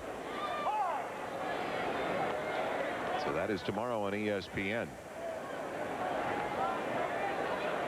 1 away, bases empty. Eric Anthony. He has knocked in the only 2 runs of the game for Seattle. His RBI single with 2 away in the 3rd. He is working on a perfect night. He is 2 for 2. He's just battling his way out of a 1-for-30 collar. In an 0-2 hole. Make it a ball and 2 strikes.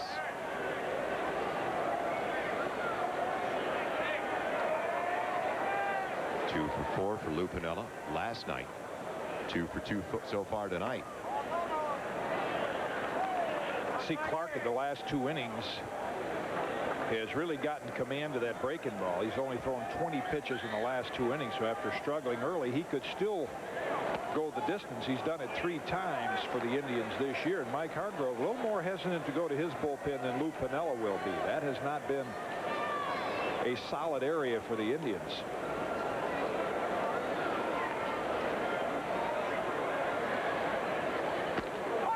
And it's over the inside edge. On the payoff pitch, Eric Anthony punched out.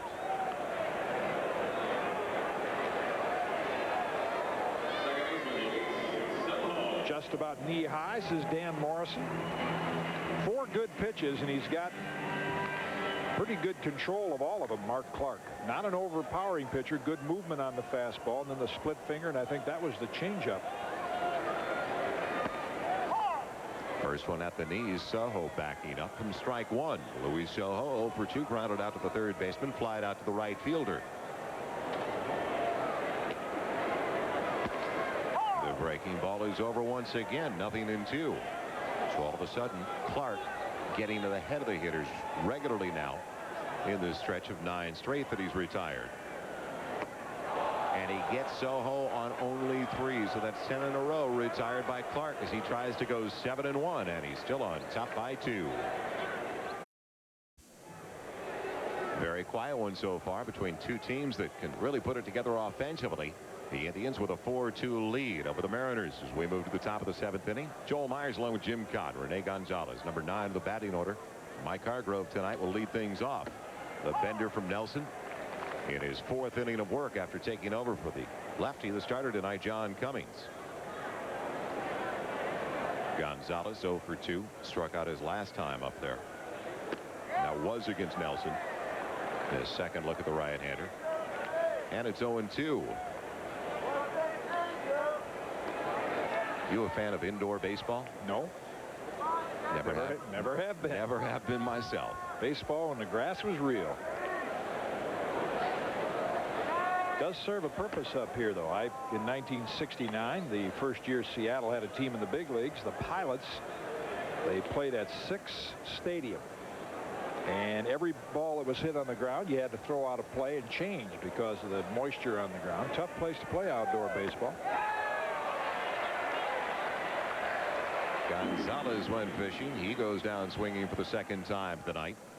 Well, the World Cup is on its way on ESPN. The coverage kicks off with a prime preview Monday night at 9:30 Eastern, 6:30 out on the West Coast. Then on Friday, June 17th, it all begins. The competition's underway with defending champion Germany taking on Bolivia. That'll begin at 3 o'clock Eastern. ESPN is going to bring you a total of 41 matches without commercial interruptions. The World Cup on ESPN. And while we were talking about the World Cup, Sammy Ellis ready to make a pitching change. We'll look at the numbers for the lefty Tim Davis as he comes in for Nelson.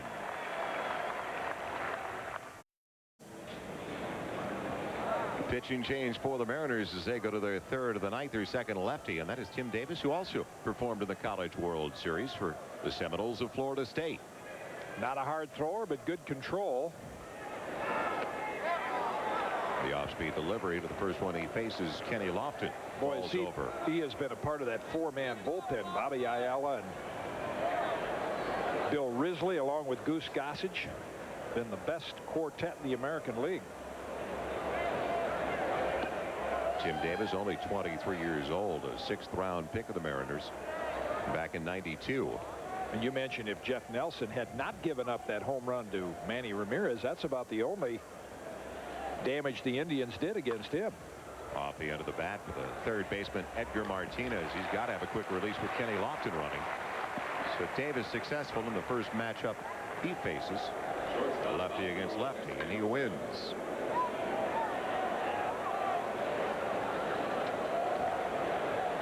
Breaking ball away, and Lofton hits the ball the other way. Martinez right there. And as you look at that speed, that's why you can't afford to read the label on that baseball when Kenny Lofton hits it on the ground. Well, I see him run like that. I also remember all the 360 slam dunks he had on the break for Lute Olson in the Arizona Wildcats. Great college basketball player. Alvaro Espinosa in at the knees for strike one. He's 1 for 3 with a double. Back in the third.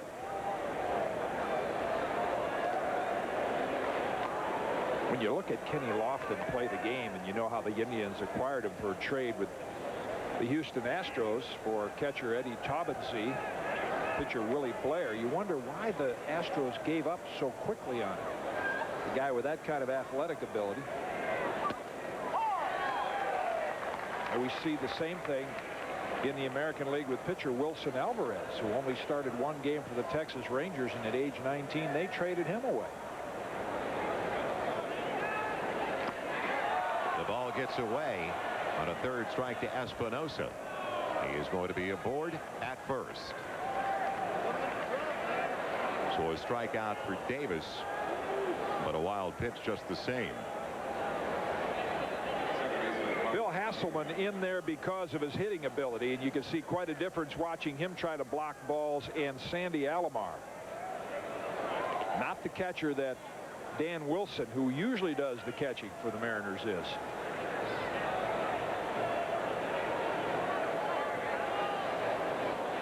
So it gives Baerga an opportunity to hit.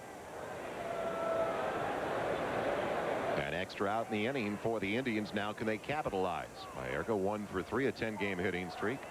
Trying to bunt his way aboard. Fouls it off for strike one. Don't see that very often from a number 3 hitter, especially with 2 out. Manager wants that guy to swing the bat and do some damage, but the way Baerga has struggled against left-hand pitching, he's saying, I'll take a base hit any way I can. If I could drop down a bunt even with 2 out, that'll get Albert Bell to the plate. So in that case, it's not that bad a play because of the way he's been hitting against lefties.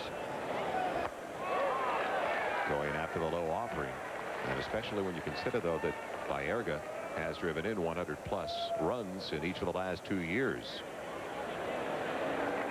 114 last year, 105 the year before.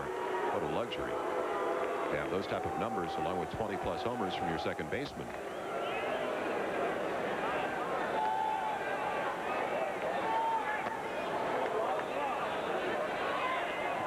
Interesting night for Hasselman. Every night's an interesting night for that man, the Goose. He is really enjoying himself, not only pitching for one of his former teammates, Lou Piniella, but having an influence on that young bullpen down there.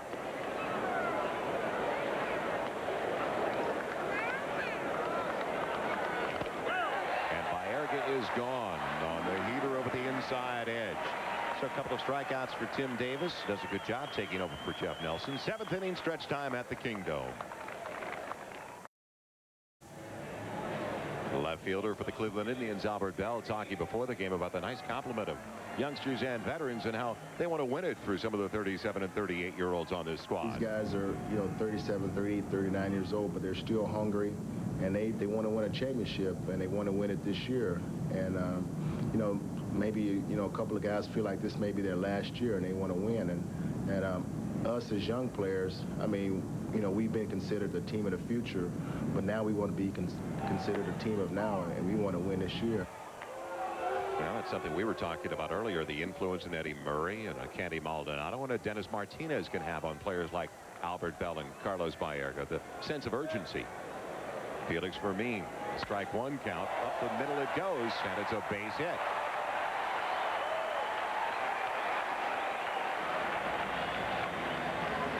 So that snaps the string of 10 straight retired by right-hander Mark Clark. Pretty good pitch from Clark, and Fermin just goes down and chops it. That's a good swing, taking it the other way. Gary Miller referred to that K factor with the Indians making so much contact, and that's without Fermin in their lineup. He was with them last year. He was one of the toughest in the American League to strike out. So good speed aboard over at first. Fermin with his first hit of the night. Bill Hasselman looking for the same now for 2 so far. He's not been able to get the ball out of the infield. Fastball is low for ball 1. And activity in the pen for the first time this evening for Mike Hargrove. Derek Lilliquist, the left-hander, Steve Farr, the right-hander. They're using young Paul Shuey, the #1 draft pick a couple of years ago, to be their closer.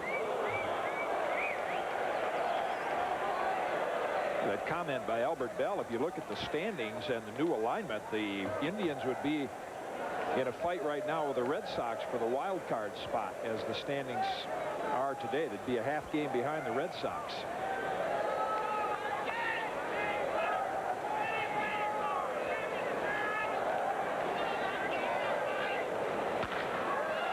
Slow roller for the shortstop Espinosa. Only one play, and he gets Hasselman by a step for the first out of the inning, with Fermin advancing to second in scoring position.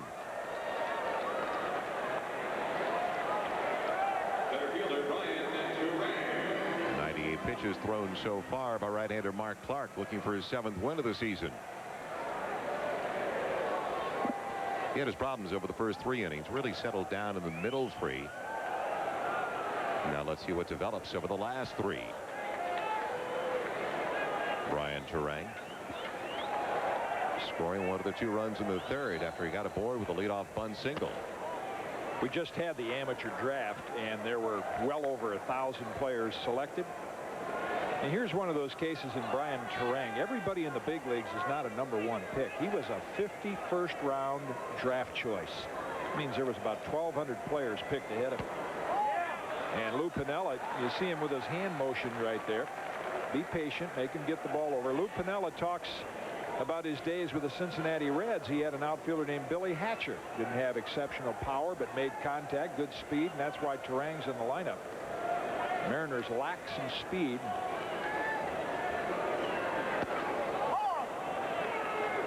With him at the top of the lineup and Edgar Martinez hitting second, should be a good table-setting combination for Griffey and Buhner. 2 balls and a strike. The center fielder Turang topping it foul, and it's even at 2 balls and 2 strikes. Well, you're talking about draft choices. The #1 overall selection last year taken for the Seattle Mariners, Alex Rodriguez, playing A-ball, Appleton in the Midwest League in Appleton, Wisconsin.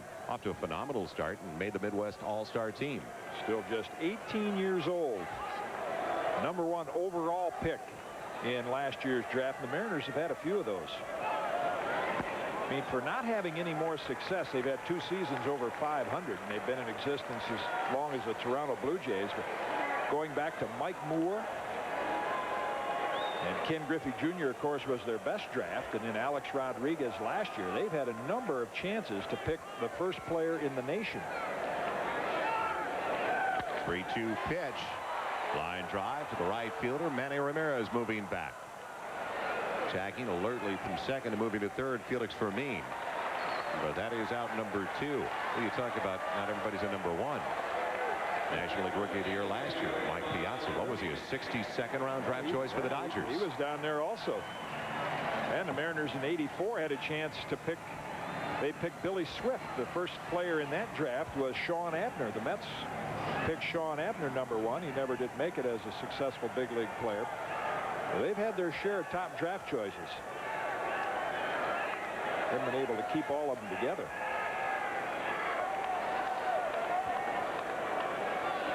Edgar Martinez came in a very hot hitter, 9 for his last 21, but he's only 0 for 3 tonight.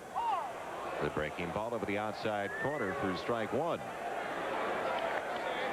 We talked about Lou Piniella trying to get a little bit more speed in the lineup. Do you feel that's from his National League days with the Reds, those 4 years managing in Cincinnati? Well, I think Lou's just a good baseball man, and he realizes you can't just sit back and hit home runs, especially when you start facing good pitchers. Then you have to manufacture runs, hit and run, use your speed a little bit better. That's a big advantage the Indians have with Kenny Lofton at the top of the lineup. Right now, they're a one-dimensional team. Get a couple of guys on and hope that Junior hits a home run, or Buhner. Most wild pitches in the American League, a dubious distinction. The walks have also hurt Mark Clark. He came in with 28 over 71+ innings. He's had much better control tonight, though. There's the breaking ball over the outside corner. It's 1-2. In fact, Clark has walked only 2 so far tonight. He's a strike away from getting out of a jam with a man at third. Felix Fermin, a 4-2 lead for the Indians. Even at 2-2. He's throwing better than he was in the early innings. Throwing free and easy. That's where a pitch count's so deceptive. The early part of the game, he struggled with his rhythm, wasn't throwing the ball well. Edgar Martinez going after the breaking ball. It remains 2-2 with 2 away. And let's not forget who's coming up next. And that's why it's so important for Mark Clark to take care of Martinez in the on-deck circle. Junior, Ken Griffey Jr. His last at bat. Almost picked up his 25th home run. Off the fist into the third deck. Do it one more time. Now that would force Mike Hargrove's hand and getting Derek Lilliquist in the game, even though he's been the loser the last 2 nights. Good manager will continue to go with the percentages, and he's the guy they have down there to get left-hand hitters out.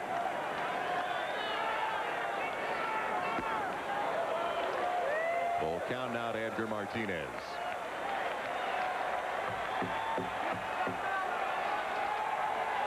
The only 2 walks for Mark Clark came in the same inning back in the third. That was the 2-run inning. That first walk came around to score the second run of the night for Seattle. The payoff pitch is ball 4.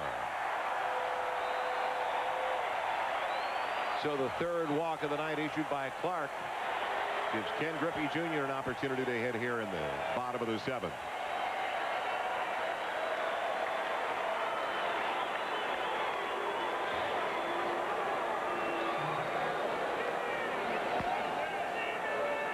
No move made yet by manager Mike Hargrove, and now he is going to go to the left-hander. So it's going to be the 3rd consecutive night that lefty Derek Lilliquist comes into the contest. We'll be right back to the Kingdome.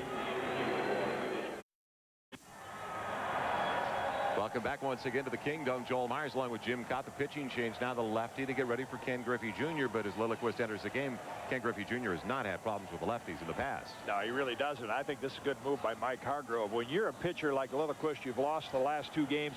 You can't wait to get back out there again, even if it is Ken Griffey Jr. And you're right, he swings the same against lefties as he does against righties. The only thing you try to keep from doing here is leaving one on the inside half of the plate like Clark did in his last at-bat, and it just went foul. Got to keep the ball away from him here. A base hit will get 1 run in, but anything on the inner half will be up there in the right field seats, and that'll get 3 runs in.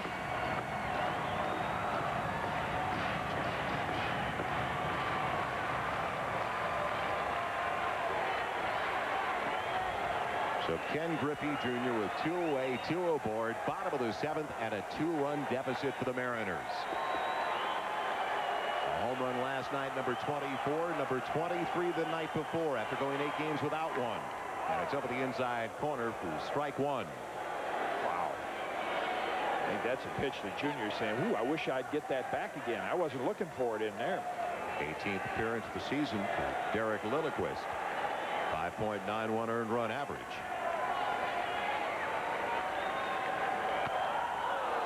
Back above us off to the left side. 0-2. So he comes in throwing strikes. Well, Lilliquist was a number 1 draft pick in his own right for the Atlanta Braves several years ago. Participant in the College World Series for the Georgia Bulldogs. In fact, he was a lot like Darren Dreifort. He was not only Georgia's best pitcher, he was their best hitter, their designated hitter. Time has been called. Lilliquist from the Braves went to the Padres. Claimed by the Indians on waivers from San Diego. 305 lifetime average against lefties. 1-2. Tried to get him to go after the fastball out of the strike zone. Last season for Lilliquist, 10 saves. That was a career best. Lefty against lefty in the bottom of the 7th. Advantage to the pitcher now to ball and 2 strikes. And he got him with the off-speed delivery. Junior way out in front of that one. So Lilliquist gets the job done. The Mariners strand a couple of more. They have left 7 on base, and after 7, the Indians by 2. Top of the 8th, the Indians lead 4-2. The Mariners have had the best bullpen in the league, but the Indians get a big out from their bullpen and Derek Lilliquist. What a great pitching pattern.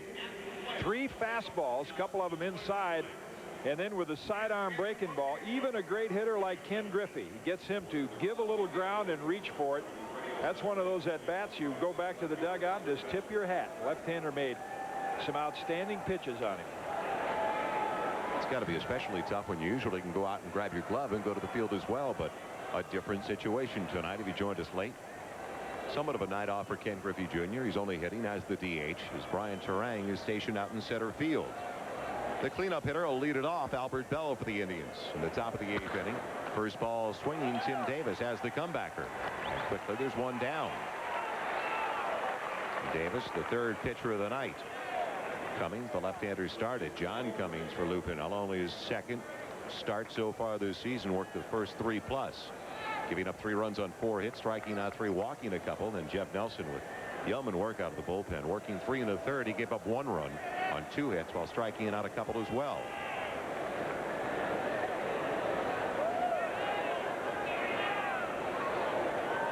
Eddie Murray, 1 for 3 with a base hit, his first at bat. Full page for Eddie in the Indian media notes. He's in so many different categories. Where on the all-time list, we were talking about it earlier, among active home run leaders, 9 behind Dave Winfield. 2 more, and on the all-time list, he'll tie Carl Yastrzemski for 19th spot. Had 1 hit so far tonight. The next one is going to tie him with Babe Ruth on the all-time hit list for 30th place at 2,873 hits. Well, I was around Minnesota the last few years and got a chance to see Dave Winfield pick up his 3,000th career hit. And that's something I think Eddie Murray will do. In another year, should be the next one to reach that level. Davis trying to get him to go after that slow stuff on the last couple of deliveries. Murray had now 3 balls and a strike.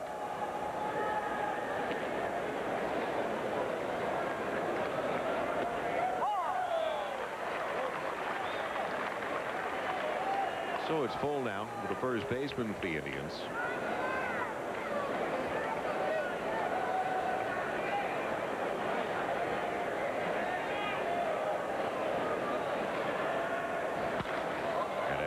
Going after one over the outside edge, tried to pull it. It's a fly ball for Turang in center. And that is the 2nd out here in the top of the 8th.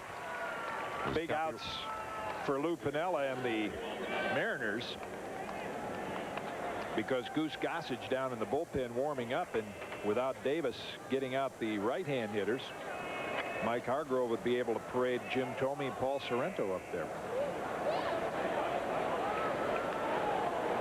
So with 2 away and the base is empty, it's Candy Maldonado.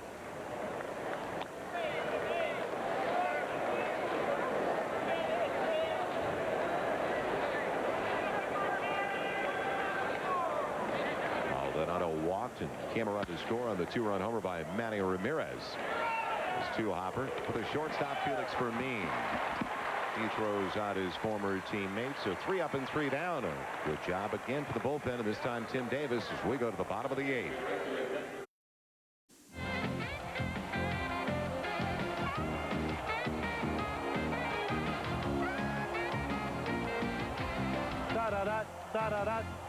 Sports Center now at new times, 6:30 and 11 p.m. weekdays.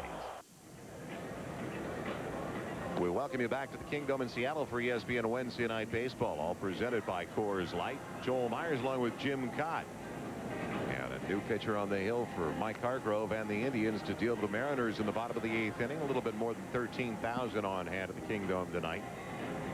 For this final game of the 3-game set, the Mariners have battled back in each of the first 2, looking for the sweep tonight.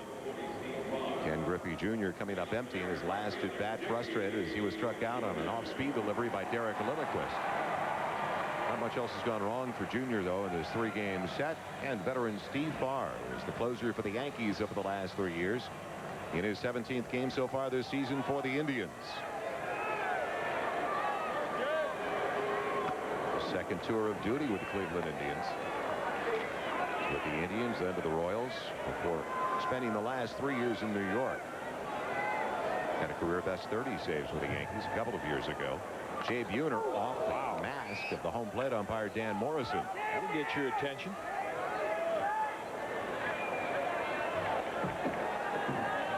Umpires look over that inside corner. Alomar's target outside, and Buhner right on top of it. Good thing he had that little tongue depressor down there. That's the danger area if it gets underneath that mask. Farr is really an ideal setup man. You mentioned the save totals with the Yankees, and the Indians had some plans of using him that way, but he's more of an eighth inning pitcher.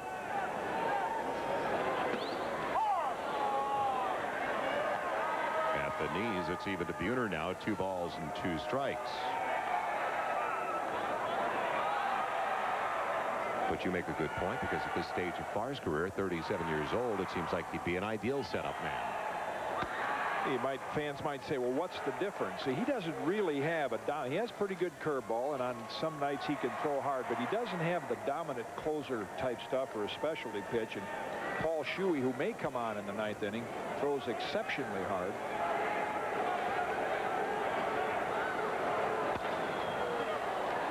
That'll find the seats out of play. Off to the right side, and that fastball coming in at 90 miles an hour, that last delivery to Jay Buhner.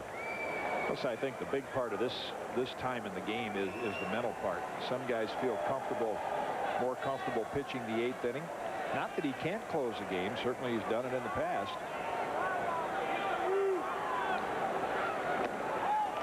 A little bit low, so the leadoff man is aboard by way of the walk.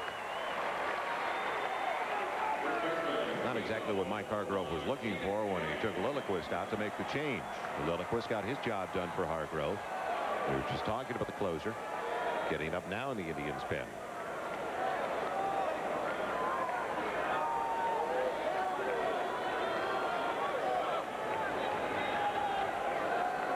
Tino Martinez 0 for 2 with a walk.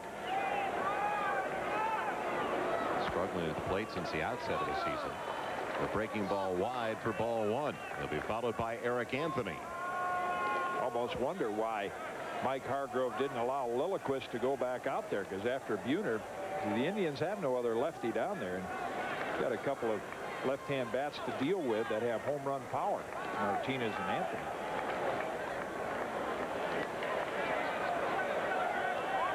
Buhner with a short lead, drawing him to throw anyway. 1-0 count to the hitter, Tino Martinez. Popped up behind third. Rene Gonzalez moving back. And that is the first out in the bottom of the 8th. We'll be right back with the Kingdom. Let's check in again with Gary Miller. Gary? Joel, the Silver Bullet takes us to Oakland, and trouble brewing for Oakland. 2 aboard, runners going in a 1-all game. Mark Aker on in relief, and Dave Nilsson gets his 3rd hit of the game, scoring a double to make it a 2-1 lead. But Jaha's added a 2-run double of his own, and the Brewers have broken and open in the 8th. Up 4-1. They're still batting. Back to you. Not much has worked in the Oakland A's this year, whether they're at home or on the road. 4-2 lead in the bottom of the 8th for the Indians over the Mariners in this final game of the 3-game set. 1 away, and now Eric Anthony up there. He came through with a clutch 2-out base hit to tie it up with 2 away in the 3rd. Only to see Manny Ramirez, the second hitter in the 4th, give the Indians the lead for good.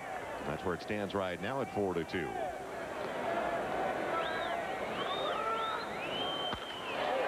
Little looper, shallow left field, long run, and Bell won't get there in time. It's by him, backed up by Lofton. Anthony cruises into second, Buhner to third, and something's brewing for the Mariners now. Not exactly a hard hit ball.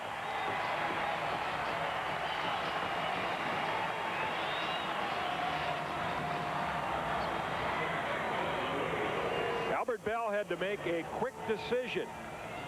You mentioned not hit particularly hard, and Bell rather deep in left field. Right there tries to dive, but gets to the side of the ball. When you dive like that, you have to get your body in front of it. It was only Lofton's speed backing him up that kept it from going all the way to the wall. And then it would have been a 4-3 game with Anthony at third base.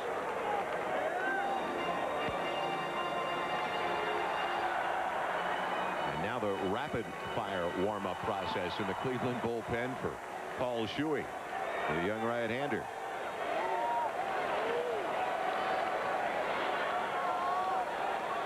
It brings up Luis Sojo, the second baseman. He's been backing up from the breaking balls with regularity tonight. That is ball 1.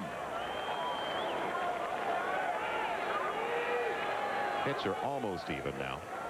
6 hits for the Mariners compared to 7 for the Indians. The Indians, a couple of long balls, though. That is the difference. Over the inside corner. That's got to be the book on Sojo. Steady diet of breaking stuff. We saw him hit the deck on that pitch that was a 1.5 feet from him. And, of course, with the use of video nowadays, other managers see those at-bats. He's going to see everything in the outside half of the plate. The 1-1. Didn't miss by much. 2 balls and a strike. Lou Piniella has 1 bat left on his bench, and he struck a big blow in last night's game. Torey Lovello, he's a switch hitter. All the rest of the bats coming off the Mariner bench are right-hand hitters.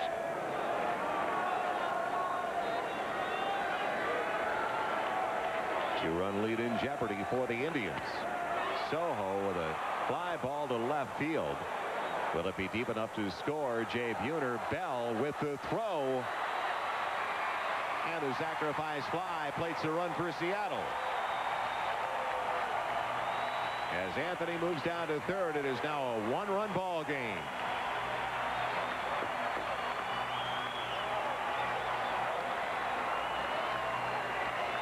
Well, Albert Bell's had a tough inning. He tried to make the diving catch. You see the high fives bring the Mariners within 1. But that throw coming to plate with very little chance. Very little chance to get the man at home, but what it did by missing the cutoff man and coming all the way into the plate, catching it on the run with all his momentum going toward the home, but he airmails everybody, and that enabled the tying run to get to third base.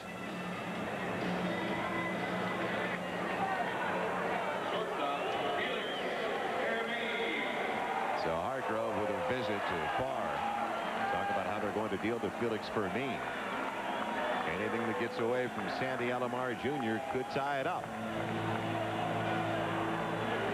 Fermin has been in this position in each of the first 2 games to win the game, not to tie it. Tonight it's to try to get it even at 4. The tying run 90 feet away with 2 down in the bottom of the 8th. Fermin with a base hit. He is 1 for 3. Fastball. Strike 1. You'd have to think that the Indians would have a pretty good idea of how to deal with Felix Fermin, but it hasn't worked the last 2 nights. Foul territory. Is there a play for Sandy Alomar? Wow. Not for a lack of effort. But the old Johnny Bench climbed the screen move on that one at 6'5". He almost got up there. Must have watched part of that Knicks Rockets game. Slam dunk contest.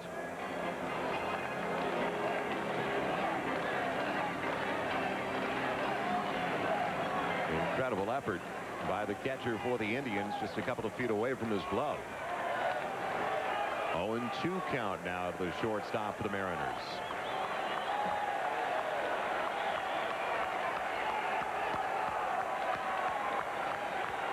A run is already across in the sacrifice fly by Luis Sojo. 1-2.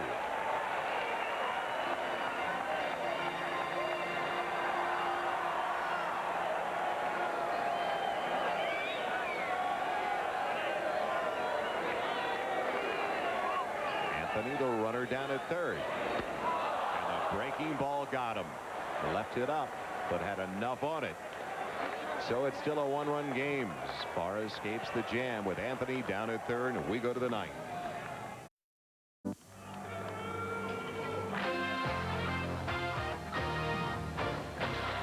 ESPN Wednesday Night Baseball is brought to you by Michelin, because so much is riding on your tires.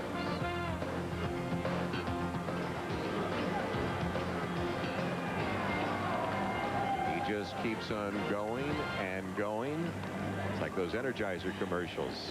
Goose Gossage. And the same motion. You can never mistake that. Has no fear about where the ball is going. I mean, he just turns that shoulder. He's had that same powerful looking motion for his entire career. Look at his impressive numbers so far this year. I can recall during his early days when Johnny Sain taught him the slider, didn't use it much during his hard throwing days, but now that slider has become a pretty good pitch for him. He is the fourth pitcher of the night for Lou Piniella. Following Cummings, Nelson, and Davis to the mound. And the pinch hitter is going to be Wayne Kirby leading things off as Mike Hargrove goes to his bench. He pinch hits for the right fielder Manny Ramirez.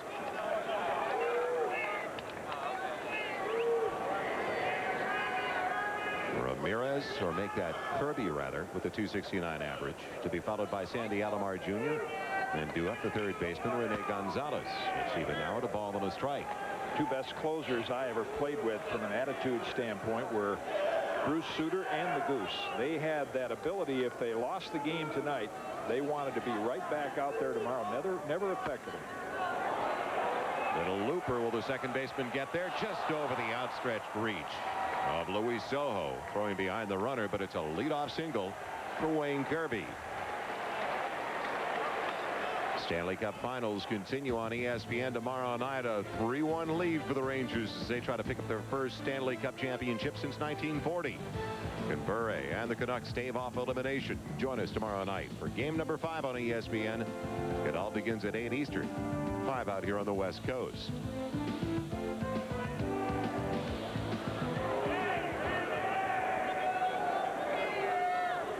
So after the little Texas leaker by Kirby, Sandy Alomar Jr. looking for his first hit of the night. He is 0 for 3. Has no sacrifice bunts. Hasselman looking for the sign from the Mariner dugout.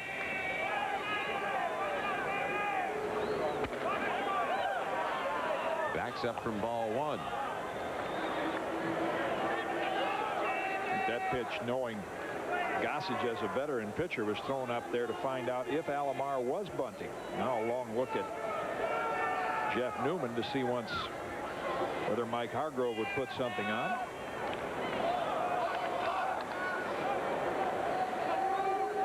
Kirby does have 6 steals and 7 attempts.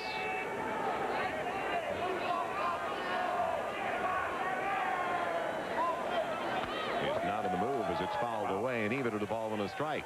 Nothing in that swing indicated he was trying to hit it to right field. You mentioned the stolen base numbers, and that's the advantage of having speed like Kirby and Lofton. Here's the home run cut of Sandy Alomar. Just missed it, fouled it straight back. You can let Kirby steal second, and then Alomar can hit the ball the other way to advance him to third. Pitch out coming. He called it. 2 balls and a strike. That's confidence in your pitcher's control. With a ball and a strike, you can fall behind 2-1. Lou Piniella thought that he had picked up something from the Indians.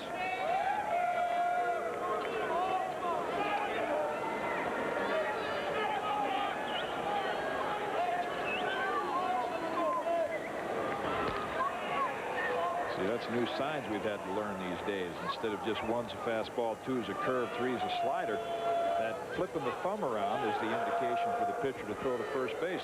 There it is again. Those all come in from the bench. Trying to keep Kirby from getting that lead foot on the carpet. He had 17 steals last year. There goes Kirby. And the throw into center field. Kirby on his way to third. And a diving stop at third by Edgar Martinez. Even though Gossage was backing it up. Tough night tonight for the catcher, Bill Hasselman.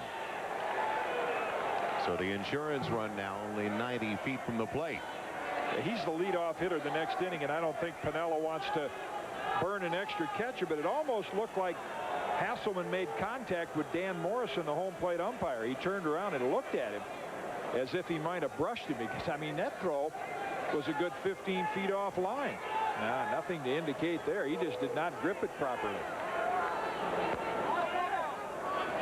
So the steal is the 7th of the season for Wayne Kirby. The error on the catcher Hasselman is the first error of the night against the Mariners. They started the night with second most errors in the American League. Fly ball down the line and left. Long run for Anthony in foul territory. Watch Kirby tag. Here he comes. The throw offline. And there's the insurance run on the fly ball out in foul territory in the RBI for Sandy Alomar Jr. 5-3 Cleveland.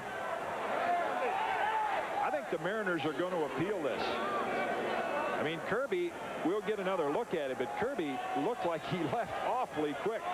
Edgar Martinez goes over to third base, and Lou Piniella had pointed out at third base umpire Al Clark,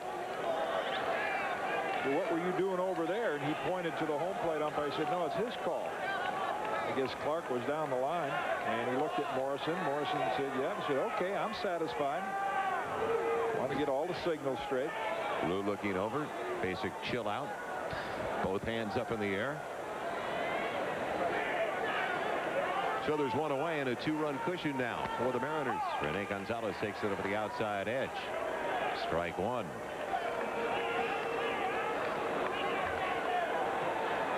Nelson and Davis, the two preceding Gossage, doing outstanding work out of the pen. Gossage was a bad break on the throwing error by the catcher that enabled Kirby to make it all the way to third. Otherwise, there's one away.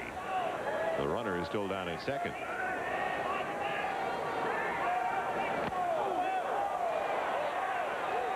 Gonzalez talking it over, yes, with the umpire. That's what Hasselman's appealing for. And there was a bit of a sound that it sounded like it caught a piece of the barrel. Dan Morrison said no.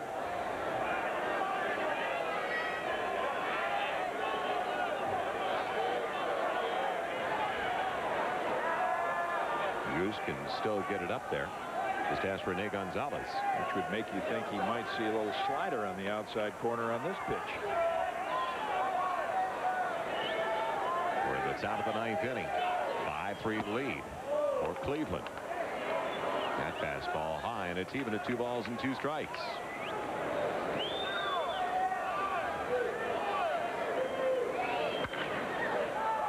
Another little looper down the line. Long run. Buhner can't get there. It's into the corner. Gonzalez on his way to second. He'll try to pick up 3, and he'll do it standing up.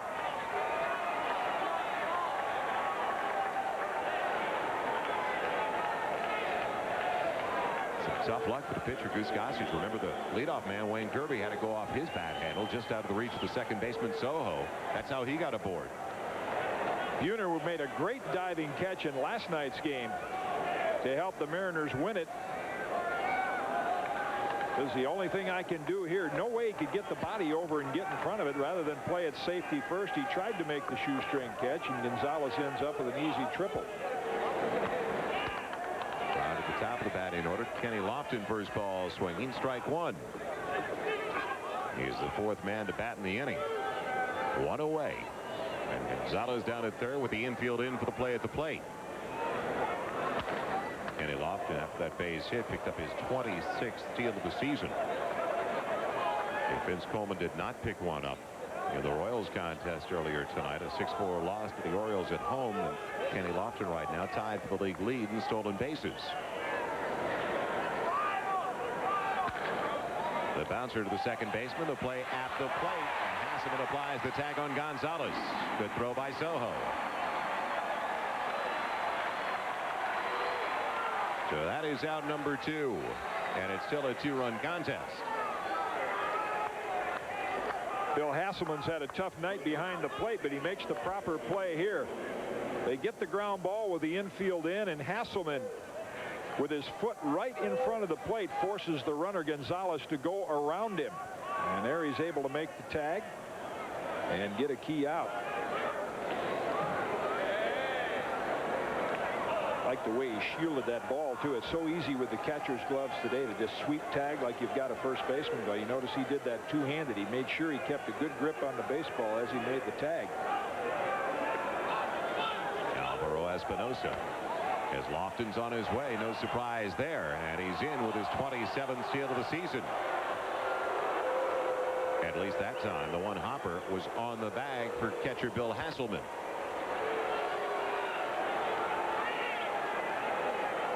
No chance with Lofton's speed. I mean, Hasselman comes out of the chute, gets rid of it as quickly as he can. Kenny Lofton's just got too much speed, even when he doesn't get an ideal jump.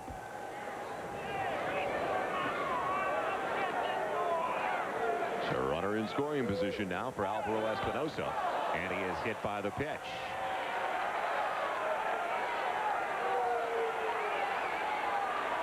So Lofton was on the move, but as Espinosa is hit, Lofton has to return to second.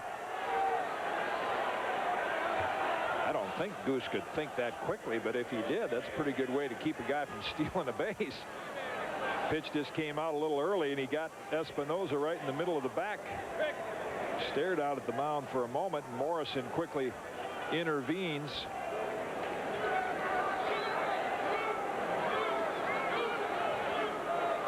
See, that's a case where if a hitter's paying attention to the game, there's no way that Gossage would have any intent to hit him in that situation, especially with Baerga coming up next. Fastball right by the second baseman for the Indians for strike one. Pace and rhythm of this game has certainly slowed down over the last couple of innings.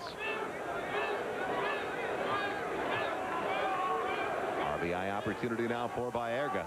He has driven in 35 on the season. 1 for 4 so far tonight. The fastball again right by him.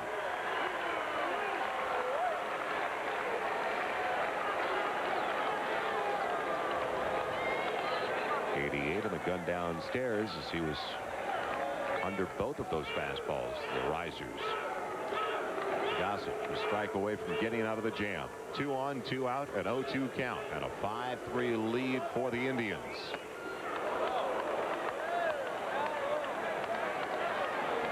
Well, if he went after those two that were at his letters, maybe I can get him to go really upstairs. We were talking about those Tigers' new uniforms last Monday night, Memorial Day at Camden Yards. The new road blues for the Indians this year. The 1-2 popped up, shadow left field. Long run for Anthony, but the shortstop helps him out as Felix Fermin ranges back to the final out of a long 9th inning for the Indians. They get the insurance run. We head to the bottom of the ninth at the Kingdome with the Indians up by a couple.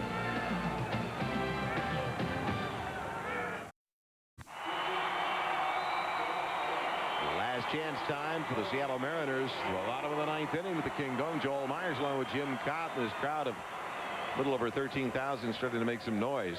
Wayne Kirby has stayed in the contest, taken over in right field for the man he pinch hit for. Manny Ramirez as Paul Shuey comes on. He's looking for his 3rd save.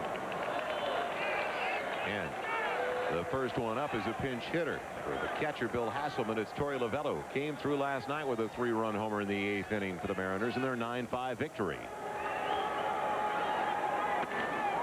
Wow. Good fastball. Yeah, did a good bell tie. Unbelievable. Sandy Alomar turned around and said, where was that pitch? Yeah, Shuey has the high leg kick with a mid-90 fastball and also a good splitter. The gun downstairs had that last one at 96 miles an hour. Took something off that one. It was only 94. Outside corner.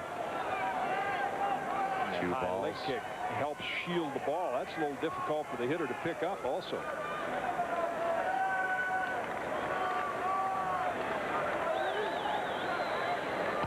Next one, Lavello, high and wide.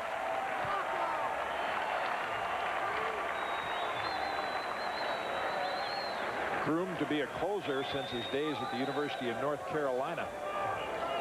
And is 2 for 2 in save chances with the Indians. Number 1 choice, 1992 draft. It's tight. 5 pitches. And he loses the leadoff man, the pinch hitter, Torey Lavello. Former UCLA Bruin is aboard. Eric Plunk begins to loosen. Well, managers and players have become accustomed to it, but it has gotten to really be a joke. The fact that fastballs at the belt are no longer strikes, and pitchers continue to get bashed for not challenging hitters and that there isn't any quality pitching. But when you can't get a belt-high strike, you put a pitcher at a heck of a disadvantage. Brian Turang backing up from ball 1. Shuey is 6'3", 215 pounders. Going to get a visit from his pitching coach and his catcher. And that's been the one shaky area for Shuey. He does have 8 strikeouts in 6 innings. But he doesn't have the control you want from a closer like a Rick Aguilera. And he's looking back at Dan Morrison as we saw John Cummings do earlier in the ball game. Right after our baseball from the Kingdom. Stick around. Mike Tirico, Brett Haber coming your way with Sports Center. Highlights from Game 1. The NBA's championship series between the Knicks and the Rockets down at the Summit in Houston. News on the Rangers coach Mike Keenan as well. The tying run at the plate, and Brian Turang looks at it. For strike 1, it's even a ball and a strike. They can avoid the double play ball. We should see Ken Griffey Jr. coming up in the bottom of the 9th inning. Edgar Martinez next in the on-deck circle. Bunt base hit. The only time Turang has been on base, and he came around to score back in the 3rd of the 2-run single by Eric Anthony. Ideal time to push one down to first baseline. Murray holding the runner. Shuey with that high leg kick. A lot of room over there. Outside corner, 1-2.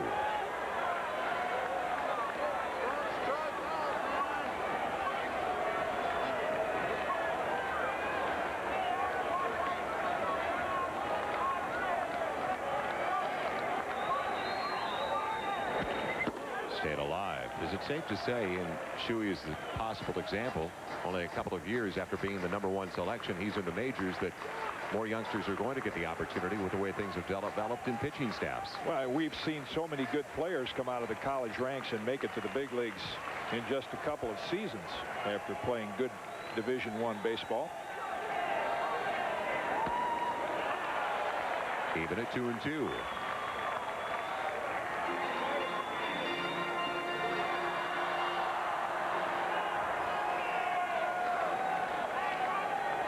Clark, the pitcher of record for the Indians, as Shuey tries to pick up his 3rd save. Clark trying to raise his record to 7-1 and has it fouled off by Turang. Done a good job to stay alive on a couple of tough fastballs. It's even at 2-2. Pitcher of record, still the starter for the Mariners, John Cummings.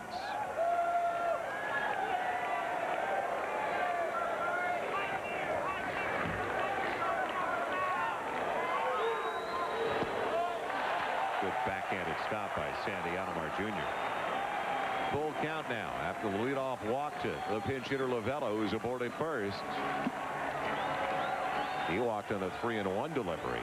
And I wouldn't think he'd be running right here. He's going to wait for contact. You don't want to run yourself out of an inning with a strikeout and a throwout. Payoff pitch. Got him. Good-looking fastball away from the right-handed hitter, and that is the first out here in the bottom of the ninth. No guesswork, just country hardball, and that's too close to take for Turang.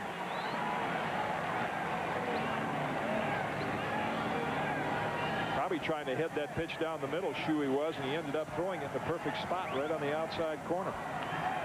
Tough to get around on a 96-mile-an-hour fastball. Edgar Martinez with one away, and Lovello still over at first, and Ken Griffey Jr. in the on-deck circle. Martinez 0 for 3 with a walk in his last at-bat, with blocked by the catcher for the Indians once again.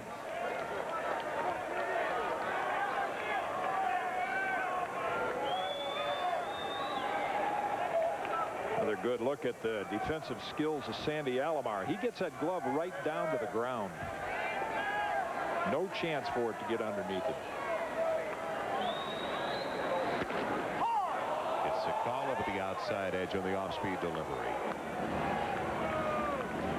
The on-deck circle. A major league leader in home runs with 24, Ken Griffey Jr. It's a late inning strategy. Notice how deep the Indian outfielders are, especially Kirby and Wright. They're guarding against the extra base hit. That baby danced down. Haven't seen that from Shuey. 1-2.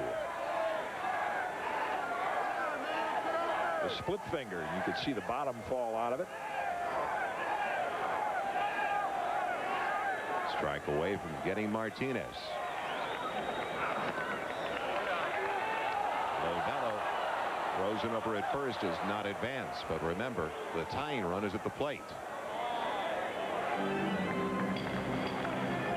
And you really can't afford to take a chance with Ken Griffey Jr. in the on-deck circle. If you make it at this stage of the game on a short pass ball, you better be able to make it standing up. Object is to get Ken Griffey Jr. to the plate.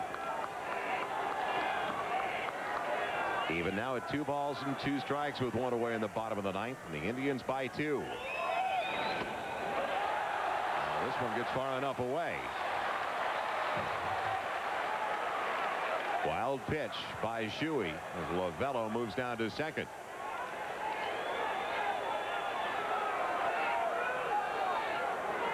Again, the split finger, he hung on to it a little too long. Even as good a catcher as Alomar is, he could not move out and block that one. Went halfway up to the clubhouse to get that one.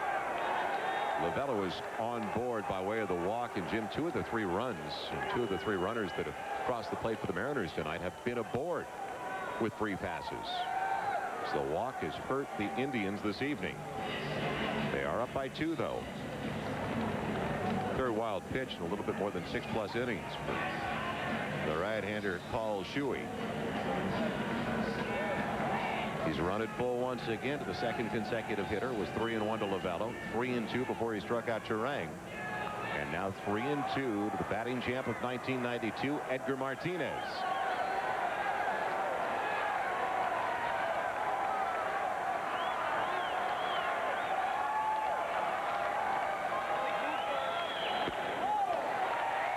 And now the tying run is aboard.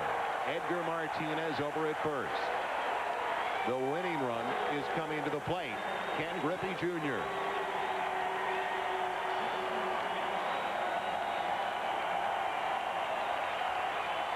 Plenty of pressure for a 22-year-old like Paul Shuey.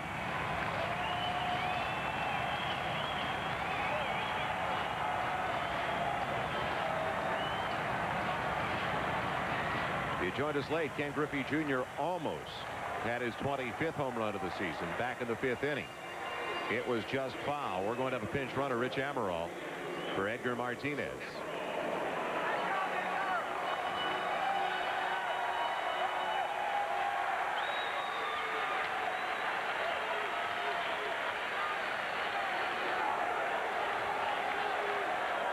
And now it's up to Junior with 1 away. He represents the winning run.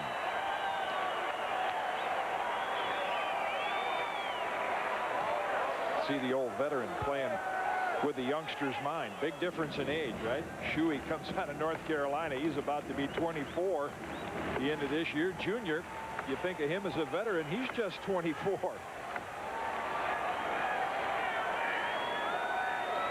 The first. Ball one. Jay Buhner coming up next for the Mariners.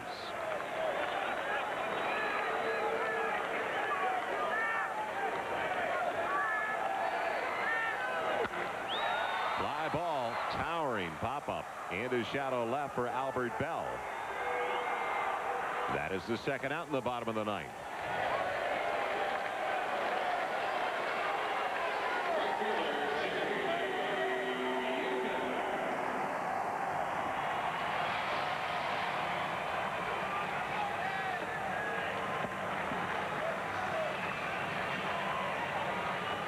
We'd like to welcome those of you that have just watched the Brewers and the Oakland A's, the Coliseum in Oakland. Joel Myers along with Jim Cott, a 5-3 lead for the Indians over the Mariners as they try to salvage the final game of the 3-game set.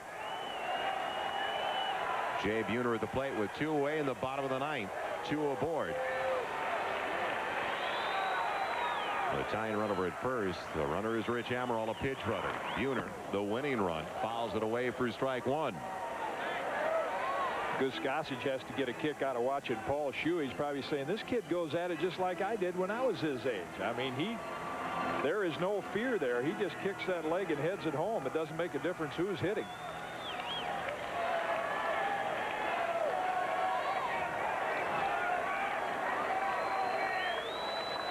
For those of you that just joined us from the Oakland-Milwaukee game, Shuey just got the very difficult Ken Griffey Jr. on a fly ball to the left fielder Albert Bell for the second out of the inning. The 2 aboard have both reached safely by way of the walk. He walked the pinch hitter to start the inning, Torey Lovello. Then after striking out Brian Turang, he also walked Edgar Martinez to bring up Griffey with only 1 away. Griffey got under 1. And a look back at that fly ball to the left fielder.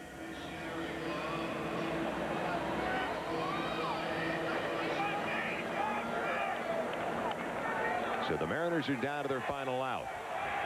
2 away, 2 aboard, down by 2 in the bottom of the ninth. And a strike 1 count to Buhner. The pitch out with the runners on the move.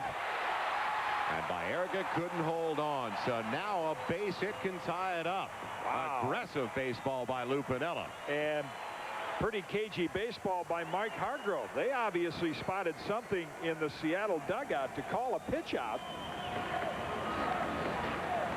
Murray well behind the runner. Alomar gets out of the box in a hurry and had a reasonable shot. Throw just a little late. Baerga couldn't hang on to it anyway. Base hit by Buhner could tie it.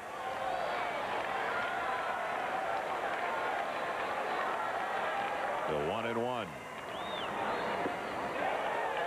A play you certainly don't suspect or expect from the Mariners. That's only the 3rd time all year they've had multiple steals in a ball game. And we mentioned they've been pretty much a station-to-station team. And Lou Piniella trying to change that. Shuey looks in. He's ready to go. 3-1 to Buhner. That's the reason the pitch out was a bit of a gamble with a young pitcher like Paul Shuey. You put him behind in the count. And a pitch away from loading the bases with a left-hand hitter coming up next. Well, 3-1. Outside corner. So now the Indians a strike away from picking up the win. Alomar pulled that in nicely. You make the point. In the Seattle Mariners, you look at their numbers, they have the fewest steals this year in the American League. Here comes the payoff pitch. And Buhner goes down swinging. Shuey has his 3rd save, and the Indians win the final game of the 3-game series to avoid the sweep. And break their 9-game losing streak in the Kingdom.